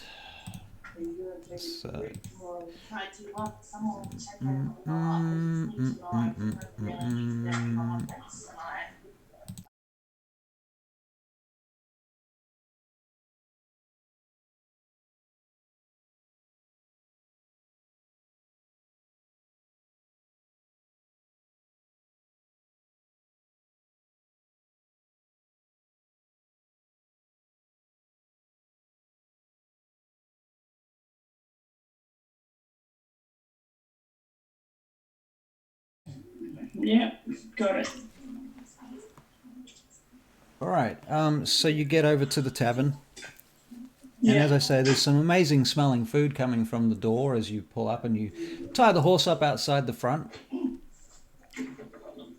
And you're, tying the reins up to the thing, and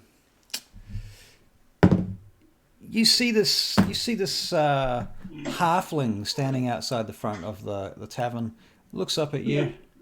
and you recognize this halfling as a bard that you've met before in several places. And he's sitting there with his little legs dangling over the side of this short wall next to where the horses get tied up. And he looks up to you. You think you recognize him as the bard from the Broken Oak Tavern, one of the bards that plays there. Okay. Alright. Okay.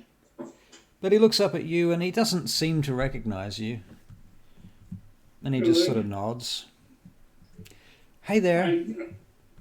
Evening, sir. Evening, lad. How would you be? Oh, not bad, not bad. And how you're looking for somewhere to stay? Then I take it. Oh, yes, it's been a long journey.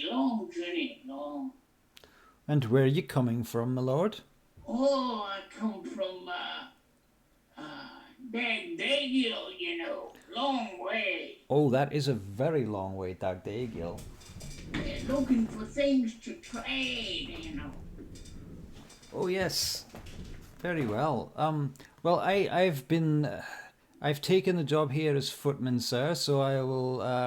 I can assist you with your horse if you like. Oh, thank you very much. Thank you.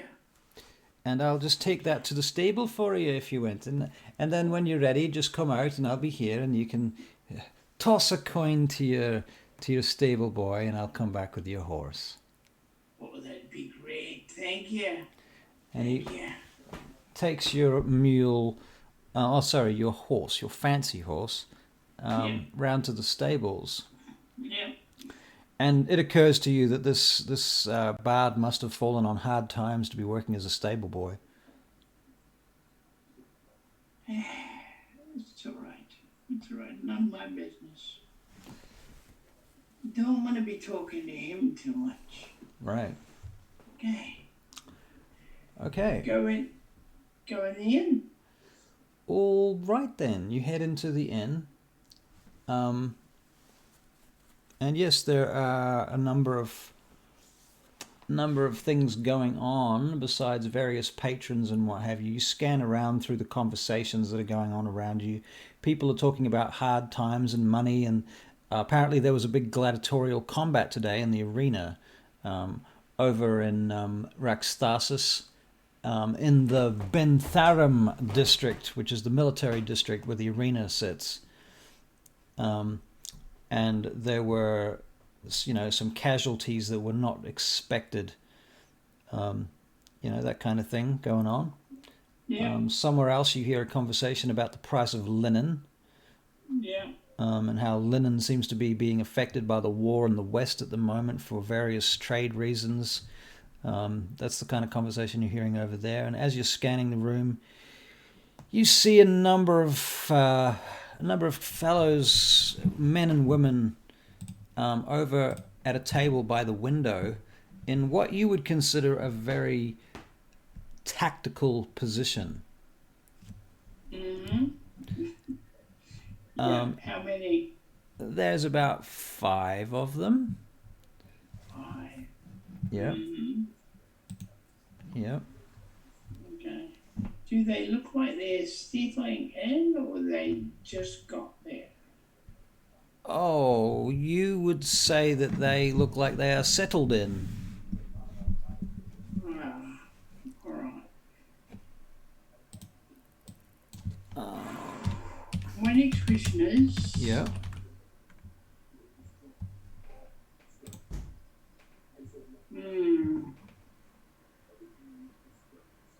Can I see... Have they got their... Or what do they call them? Have they got their side saddles with them? Their side saddles? Their saddles with them. Ooh. Not saddles. Saddlebags. That's what I'm trying to say. Sorry. Saddlebags. Have they got saddlebags with them? No, they do not. Oh, okay. All right. Right. They're sitting at a large table over by the wall next to the exit, and there's a window. The windows are open. You can smell the fresh air coming in through the windows. They're currently being served some various plates and foods and dishes. They seem to be, in fact, we'll make a quick perception check for Milford Brixton. Perception. Da, da, da. 17 plus 1, 18. Okay. It occurs to you that they are obviously kind of... The things that they've ordered are all very Vaingate food. It's all very tourist food. Okay. It's not food that anyone would really order. It's the sort of stuff that you only order if you've never been here before. You want the carcanos pie and the Grenell Dea stew and the Raxthasan lamb. Okay. Gotcha. Yeah, the soup of the droob. Things like that.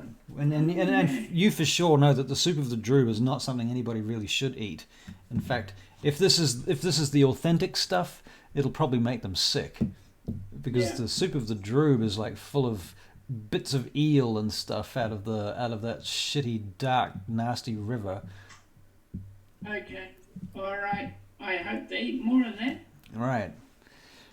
And they're sort of sitting around looking at each other. What you do notice is that they do have their uniforms, but their uniforms are under these fairly nondescript robes that are covering their uniforms.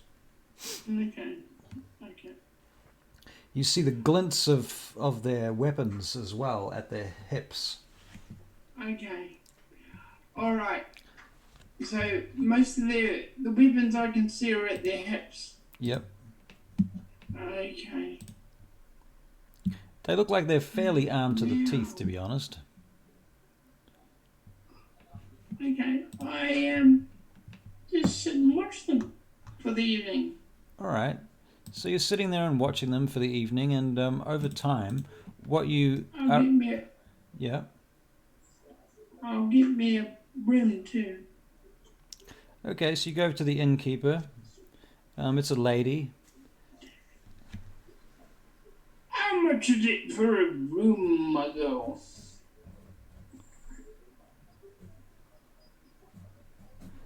Her name is... okay, so you go over to her. Good evening, sir. How may I help you? The room, you say? It will Yeah. be 7 pieces of silver for a night in one of the rooms downstairs, 12 upstairs, and if you want one of the best rooms at the top, 15 silver for the night, sir. That does not include your horses or your linen or your food. That's all on top. Oh. For a full... So, how much silver did you say the best room was? 15 silver, sir. Haha.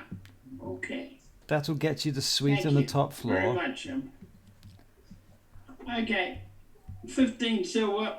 Yep. Are you going to pass it over? Give it up. Yep. All right. Very well. Yeah. Very good, sir. Would you like me to show you to the room, sir? Oh, yes, please, my lass. All I'm a right. little old. Or I'm getting old. All right. So you hand over the money, and she takes you up to the room, and it's a big room. It's a very nice and expensive room. There's very nice furniture. There's a big open window that comes out, and a door that goes out onto a balcony. The balcony itself is quite large, and it's got furniture out there as well, an awning that pulls out over the top of it, and you can see down onto the street. And it's in a very nice district, and to the left-hand side, across the road and beyond, you can see some of the temples in the distance, and beyond those you can see the palaces, the palace district. So it's a beautiful area, Yeah. surrounded by pavilions and really nice architecture, and all the people around here are dressed very finely. When we went up there, I was looking for room 7. Where is room 7? Where is room 7? Room 7. Let's have a look.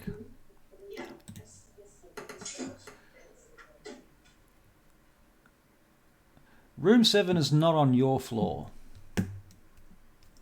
On the one floor. Yeah. Okay.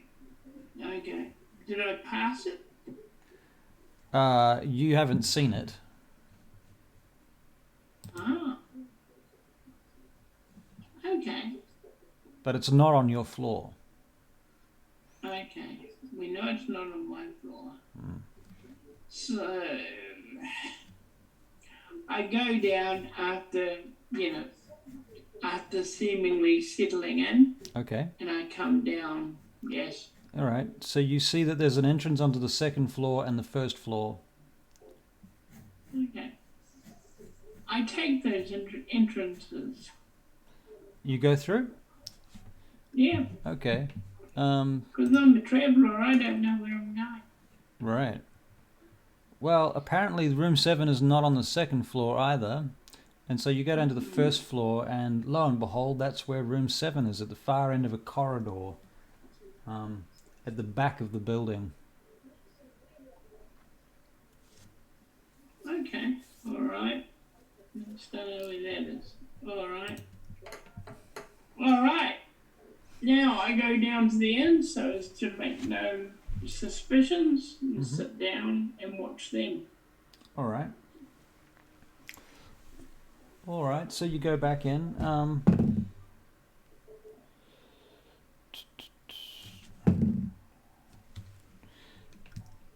One of them seems to be a bit drunk and boisterous, and is talking about how basically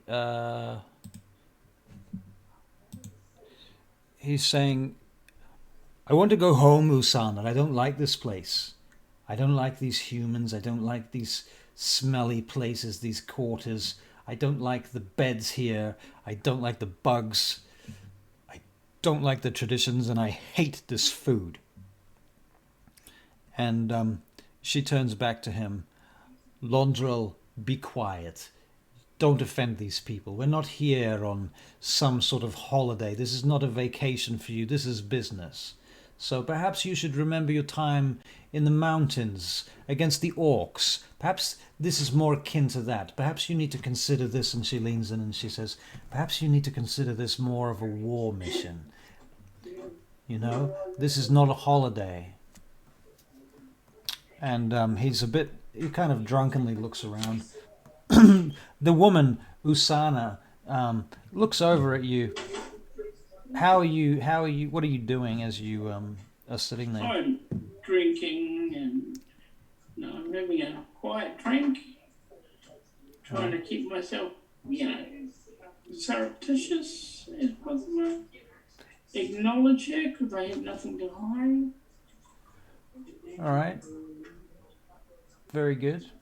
As you're doing that, one of there's a half elven waiter comes over to your table, and he puts some refreshments on the table and pushes them towards you. You notice that they're like quite high class food. What I guess what would be the equivalent of a kind of like an entree or something like that today. Okay. And he says, "On the house, my lord." Thank you. All right. Much appreciated. And he moves on and does the same for all of the tables around you. Okay. Good. He start to eat the entree. Okay. Very good. And what else is going on? All right. Okay. Perhaps we should play card or something. I'm tired of your card games. Can we play dragon chess? How about that? But you're terrible at dragon chess, Darian. But it doesn't stop me from trying. Come, I have my box here. And he opens up a bag that he is carrying and takes out a box and places it on the table. Is this what we're going to do in Vaingate? We're going to play dragon chess. Is there nothing else that we can do here in this great city, the greatest city in the world, they tell us, and here we are. I think compared to Highbrook, it is nothing. There's no culture here. What are you doing at this point? All right.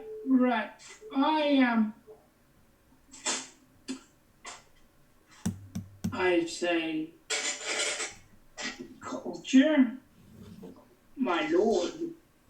They look over at you. There is Yes. culture wherever you go. They look over at You, you. for instance, are a very cultured-looking man. And you're speaking to Londrel or Darian or Aaron Tath. The one who's pissed off with the universe. Okay. We'll say that as Londrel. Alright. And he looks over at you. And who might you be, sir? Oh, I'm nobody important. Fission. Halaran Fission. Talaran what? Fashion? Fission. Halaran Fission, merchant. I see. Well, I'm not sure what that name means in our tongue, but very good. And how can we help you, Talaran? Oh, couldn't help overhearing your comments on culture. You are cultured enough for all of us, my lord. Let's see if you're, should we make that a persuasion check? Mm-hmm. Persuasion.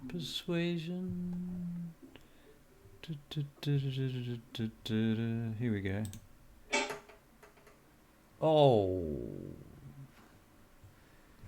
He stands up.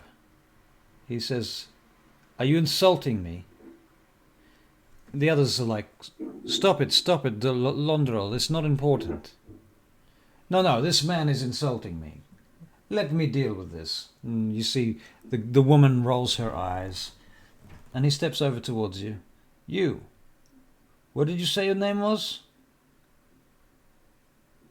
Talarin. Talarin, you say? Yes. Huh. Yes, my lord. I was hoping to watch you play the game. To play this, he points at the dragon chess. Look like a man who could manage it easily. And are you a player of dragon chess? Merchant? Somewhat. No. That's why I am interested to see you. Out of game, you don't have dragon chess on your character sheet as a game. I said somewhat. Right, no, that's fair. That just means you don't say have... whether I was good or bad. Right, you don't have proficiency in it, is all I'm telling you. But yes. All right. So would you like to play against me? More than I win. You'd like to play against me? I'd like to watch you play that I may learn. I see. He looks at you up and down. Just ignore him. We have business tomorrow. That's true. That's what I wanted to find out. Do you think it's time we should hit the hay then? One of them says. I think we can manage a game of dragon chess before we go to bed. All right. So they open up the dragon chess and start setting up the board. And Londrel begins to play a game against Usana. And you see Usana smiling. She's got long blonde hair. She's actually very beautiful. And she's a high elf. But she also seems to be the captain out of all of them, and despite being beautiful, she's also very severe. Yeah, I'm not underestimating any of them. They're blackguard. That is correct. But I found out what I wanted to find out. Right. And so... I watched them though, because I said that's what I'm here for. Londrel actually beats Usana in this game of dragon chess as you watch them play. However,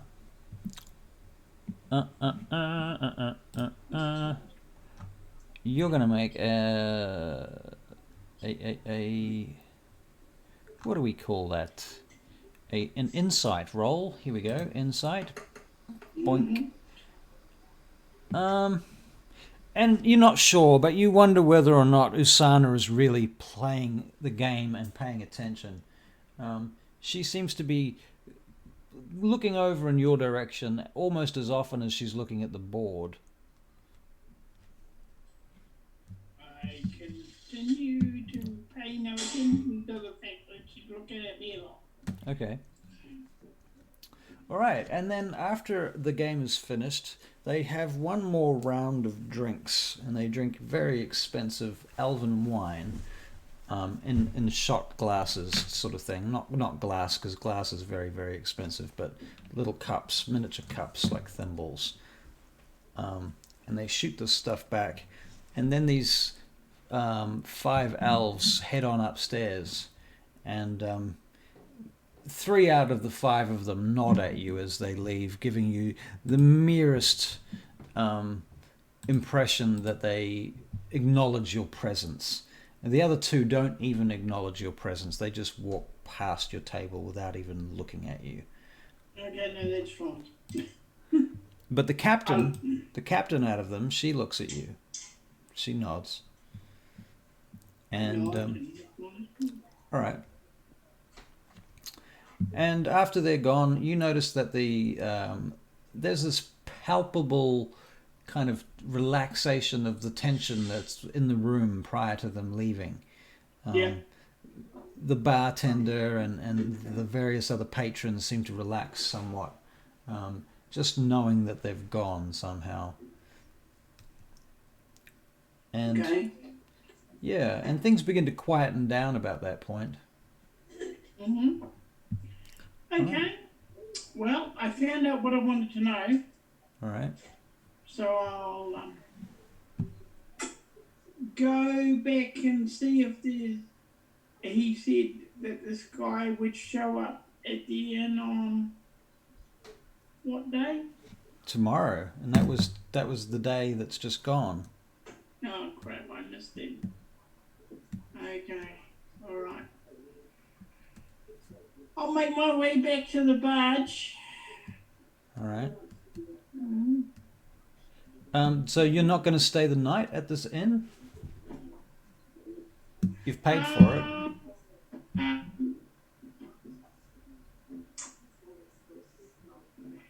As I'm walking to the barge, I'm thinking which is better because he's thinking about this. Should I stay at the It would make suspicion if I suddenly wasn't there.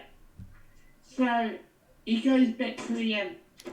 Right, and besides, your horses at the inn as well. That's right. Goes back to the inn. All right. And sleeps there and does the whole thing. All right, so you go to sleep, and in the middle of the night, while you're asleep,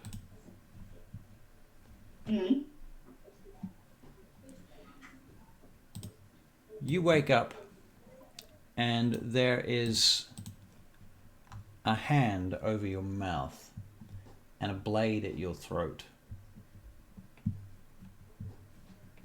And the door of your room is open and there's candlelight flickering beyond. And you see at least 3 shadows standing around you. And the glint of steel off of them. Okay.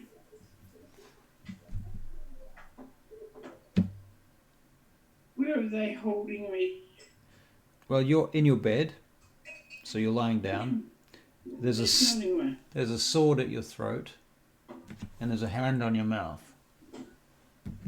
And very slowly the hand comes off your mouth, and then one of them comes in, another one of them comes in through the door and shuts the door from the inside and bolts it. And you think you saw the 5th one standing just outside the door guarding the entrance. And now you're surrounded by 4 of them. And you recognize them. They're the blackguards.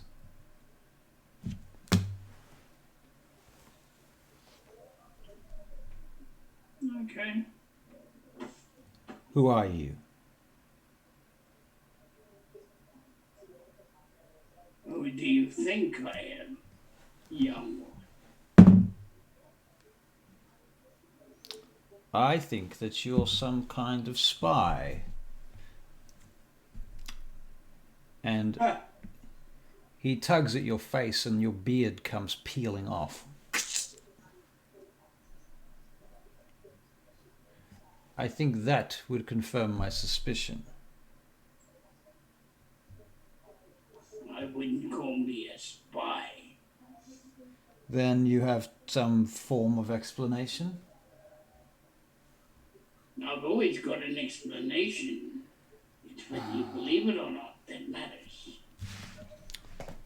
Well, if you always have an explanation, then I tend to believe that there's nothing that you're going to say that is believable. Shall we just kill him? No, he might know something else. Just for now. What is your real name, spy? This is the woman speaking. Usana. You do have a real name, I assume. I do. But if you're going to kill me, what's the point telling you? Well, we could do this quickly or we could do this slowly. There's that. And there are other things too. Yeah, you could. What do you want to know? I asked for your name. You can begin there. Milford.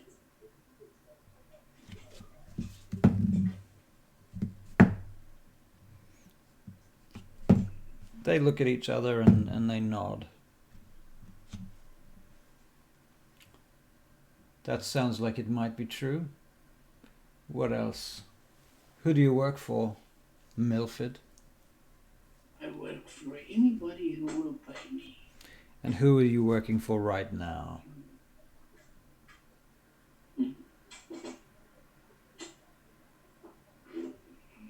Let's say who I work for takes an interest in what you're interested in.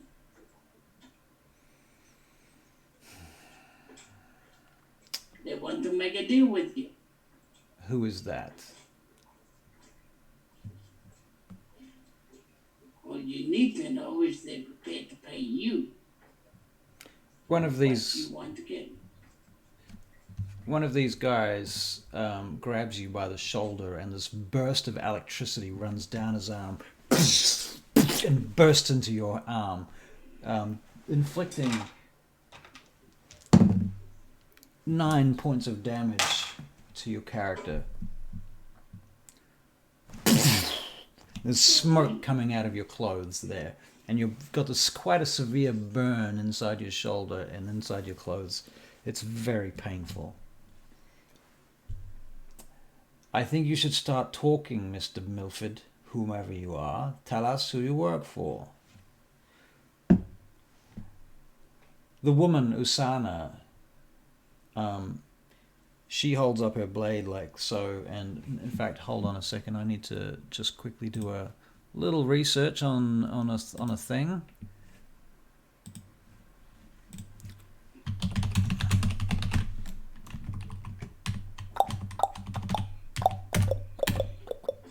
One moment, please. Please hold the line.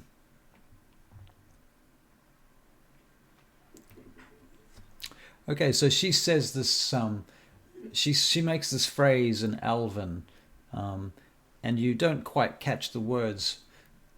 And as she does that, she moves her hands and makes this gesture in front of her face, and then goes like this.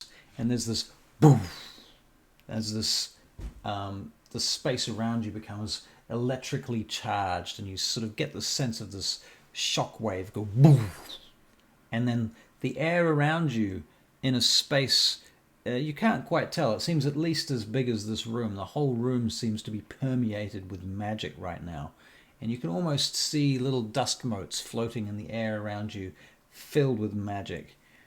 And you get to make a charisma saving throw. Which is a big fat 4. Okay, now out of game, she has cast a spell called Zone of Truth. I know. You know Zone of Truth? Okay, I'm gonna parkour then. Okay. If they think they're fast, I'm faster. So, your plan? I'm gonna kick off her and flip over the others.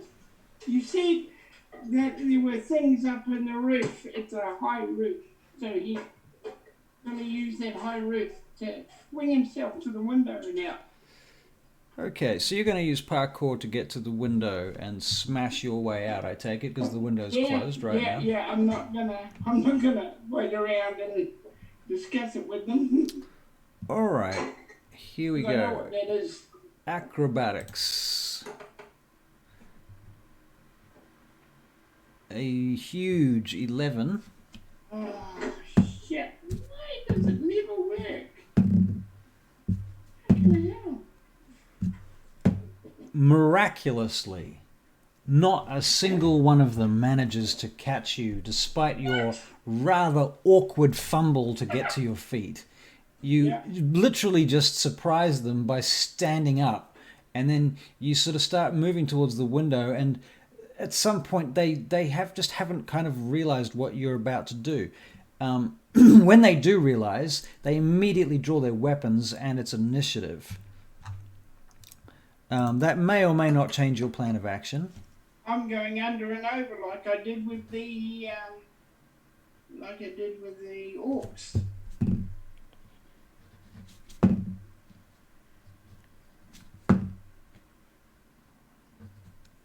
Use their movement against them because they're going to thrust at me and stuff like that. Okay. 1, 2, 3, 4, 5. Okay. Alright, so the first one moves to attack you. She strikes with her longsword. And she actually hits you. Yeah. 4.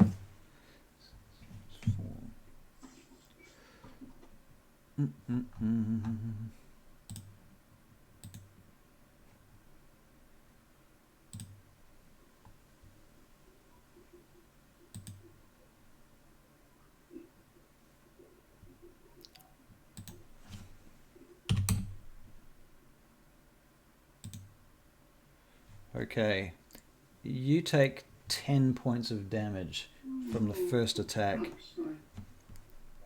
Okay. The second one goes to attack you, but misses. The third one goes to hit you and also misses. The fourth one goes to attack you and misses as well. You're fucking lucky, that's all I can say. Okay, so it's your turn. There's one more of them, but it's your turn before he gets to attack. Kick the one that's closest to me into all of them. Alright. And run for that window and leap out. Okay, so you're going to make an unarmed attack and run for the window. Yeah.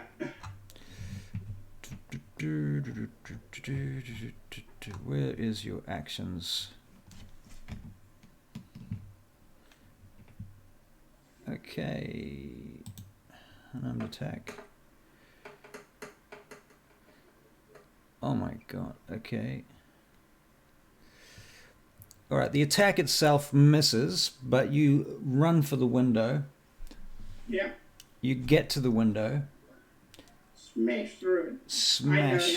I must know how to smash through a window. You know how it's just a matter of how much time you have within your turn. Yeah. So we're going to make an athletics check to get through the window.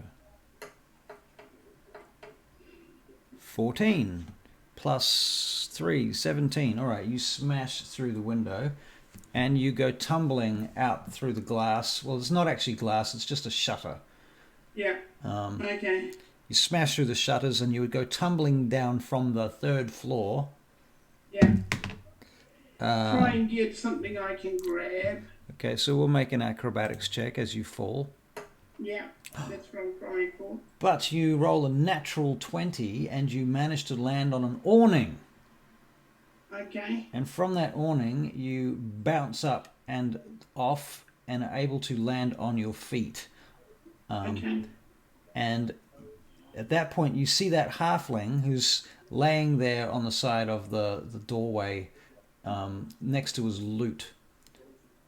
Yeah. And he sort of sits up and rubs his eyes as he sees you. I go like the blazes. I don't hang around. You're not going to hang around, not even for your horse. No. I'll worry about the horse tomorrow. All right. One of the black guards comes jumping out of the window, also bounces off the awning, and lands near you. You're making a run for it though, aren't you? So you're going to make an athletics check.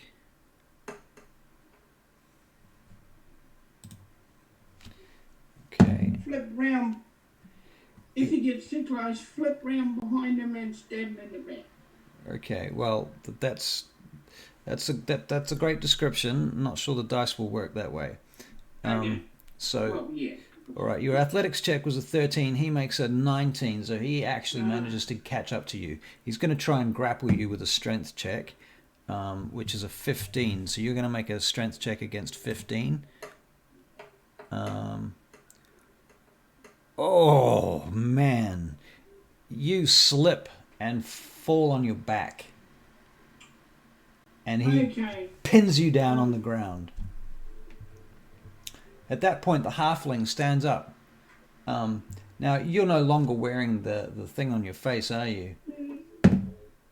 No. The halfling looks up and goes, You're Milford Brixton.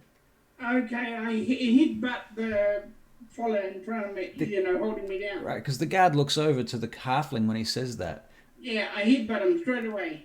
All right, so you're going to make a unarmed strike with a headbutt. Yeah.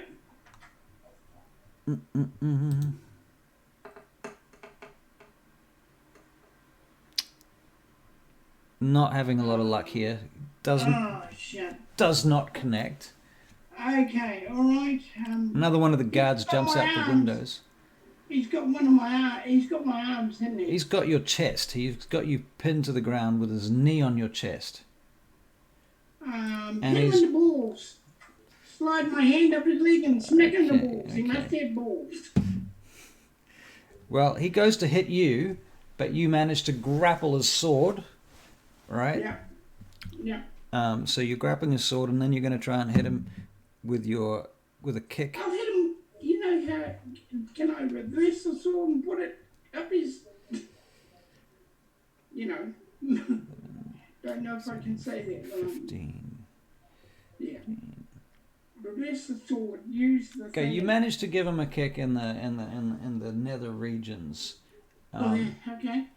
And it connects, but you realise that he's wearing some kind of armour, like a cod piece in that vicinity, which absorbs a lot of the damage. Does it distract him? You know, momentarily. He's a soldier. I mean, he's a hardened soldier. He's not going to get distracted from some pain.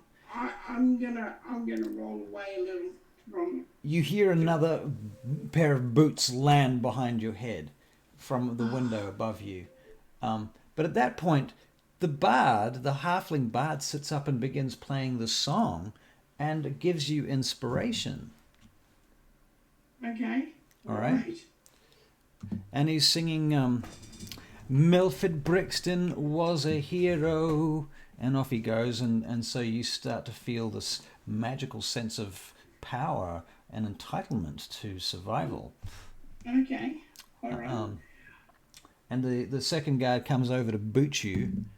What's your armor class? Is actually really high.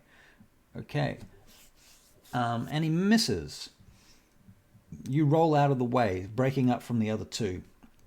Okay. And as the guard goes to move towards you, the bard sticks his leg out in front of him, rolling a natural 20, and the guard trips over the halfling's boot. Oh, I'm sorry, I didn't mean to do that. I'm so sorry. And he comes over and he starts getting in the way of the guard who's trying to assail you. The other guard, however, manages to get to his feet, and he's charging at you now with a sword. What are you doing? I'm gonna...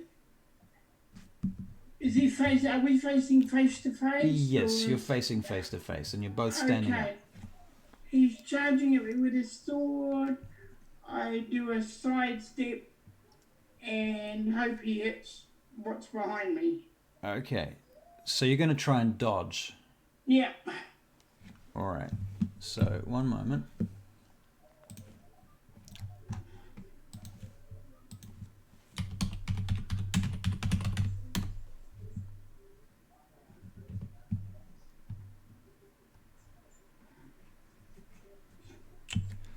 Oh, come on. Where's my mouse gone? Yeah.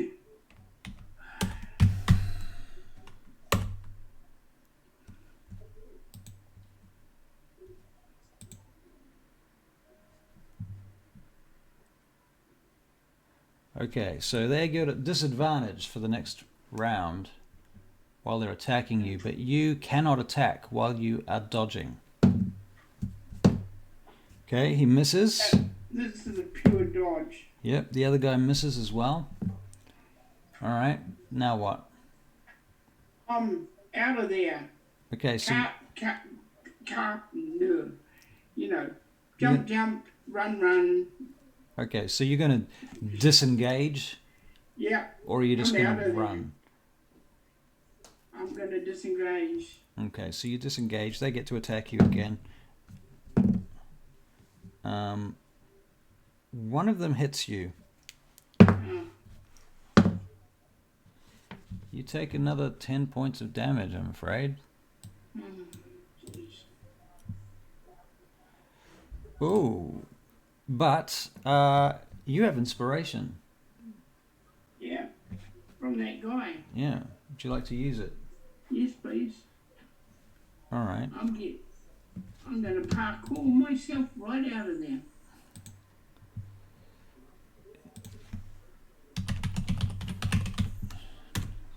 I believe in my top. I believe I can outdo these guys that way. Uh-huh. Well, he gave me the...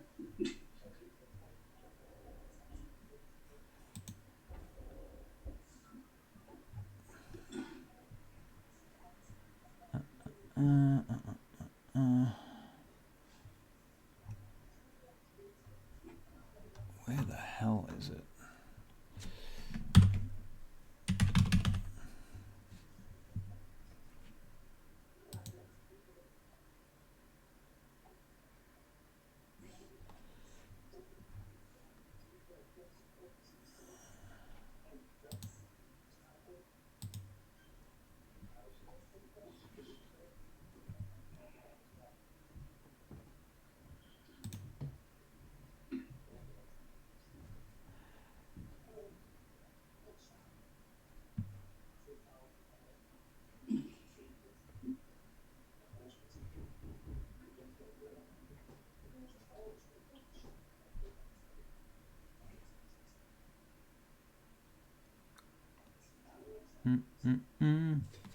Okay.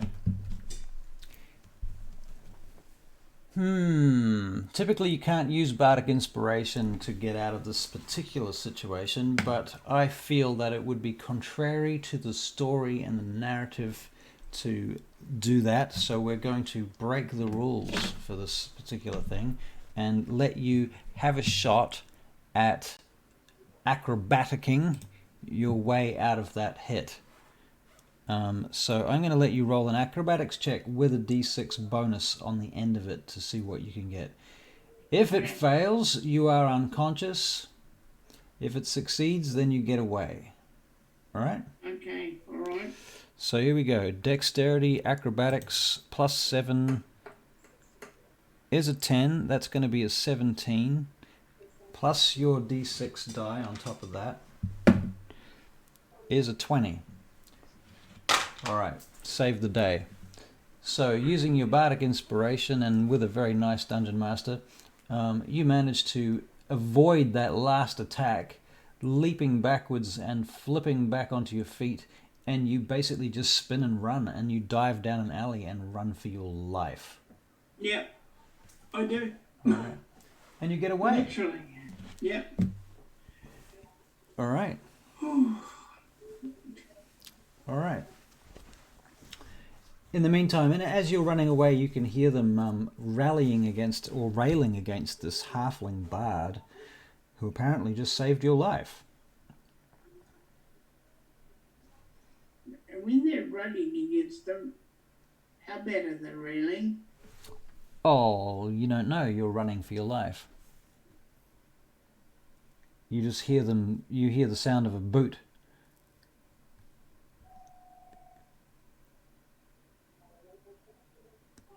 A boot. Yep, you hear a heavy thud. Oh, but my lord, I didn't mean to. Okay. Yeah, there's 5 of them, mate. Yep. 5.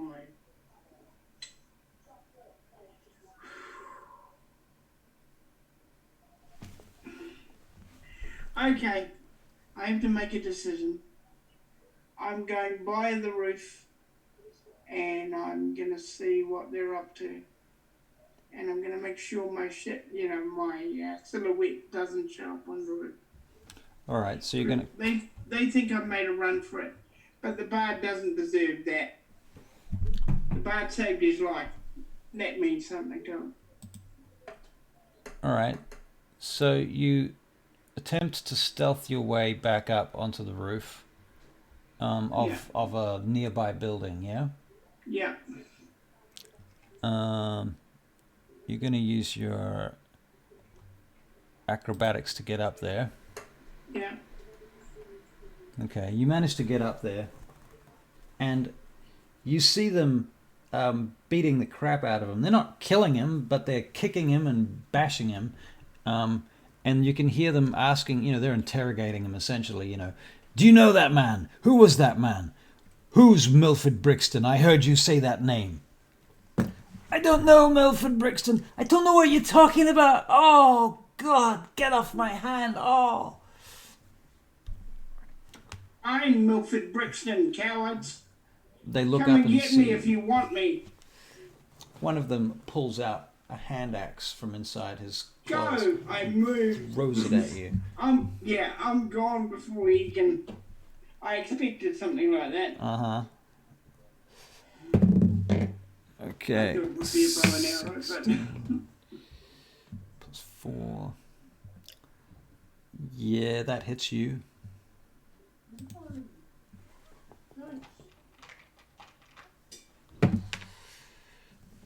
Alright, you take 6 points of damage. That leaves you with 2 hit points. Okay, I get out of there. Alright, and they start trying to chase you and you're running. So we'll make another acrobatics check and another stealth check. And if you succeed both of those, then you can make a break for it. Okay. But do they leave the guy? You don't know. That's the whole point of it. Yeah, well, you're not in any state to stick around and find out. If you do, you may very well die. Mm-hmm. Okay. Stealth. Okay, the acrobatics check succeeds, and the stealth check succeeds. And they stop following you, and you find yourself deep in the Droob, among the market crossing district, between the old merchants and in the market, the closed market. It's all shut down. And you can hear a guard patrol walking along by the riverside, Okay. mumbling to each other. How far is Mother's from here? Oh, about a mile. Okay, I'll make my way to Mother's. All right. By the roof as much as I can. All right. Just bearing in mind you're not feeling very well. No, but it's the best I can do. It's the one place I know I'll be safe. All right. So eventually you get over there to Mother's place, and she ushers you in, and they close the gates to the tenements where they is the center of their little operation. Yeah. Milford, are you all right? Milford, you don't look very well at all. What happened to you? Have you got any healing potions? Any crap like that? Potions, my Brixton. You know how expensive potions are. Well, we can take you to the temple for a heal if you like. Yeah, but you have to make sure the blackguard don't see me. The blackguard. Did they do this to you? Yeah. I told you to be careful, Milford Brixton. I told you. I tried my best, but sometimes it can't be helped. Can you give me to the blackguard? To the Get you place to the. with that? Oh, I might even be able to bring a priest here. How about that? I think we know someone. All right. And so, let us say that you retire to a room at the tenement building, and there's a couple of kids that look after you, and they get you a bed and what have you, and sit you down. And eventually a priest comes. You don't recognize this person, and they come wrapped up as well. They've got a hood and they're all wrapped up, and the priest comes and makes some prayers in the name of Corallon and Salune, in the name of the Seldarine, and in the name of various other gods. Yeah. And you are healed by dun dun dun dun dun dun dun. Let's see.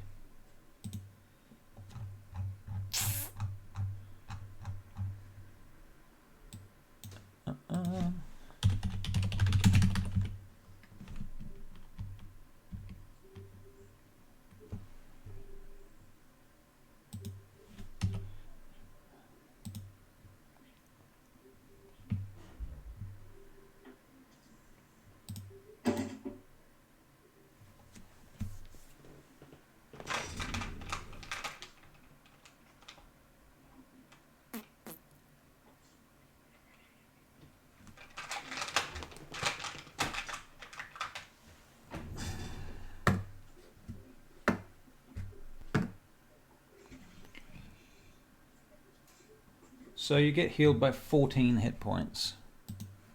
Okay. Alright. So you're up to 16 out of 18. Okay. Alright. I head back to the barge. Alright. Very good. You get back to the barge. Making sure that there's no extra guests there. Alright. Because they might have found out something. Alright, we'll make an investigation check as you get there. Okay.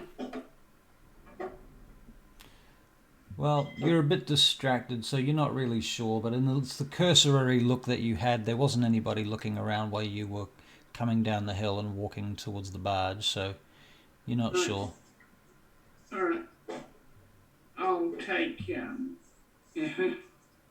Francis and move it. Alright, you move the barge. Yeah. Alright. And it is now 10 o'clock out of game. Yeah. So we should probably put it on hold there. Yeah. Alright. And thank you anybody that was watching. I don't think anybody was watching, but that's okay. It's good. okay, we tried. We did our best. Yeah. So, thank you very much. I'll stop the stream and good night to Twitch and Twitch people and stuff.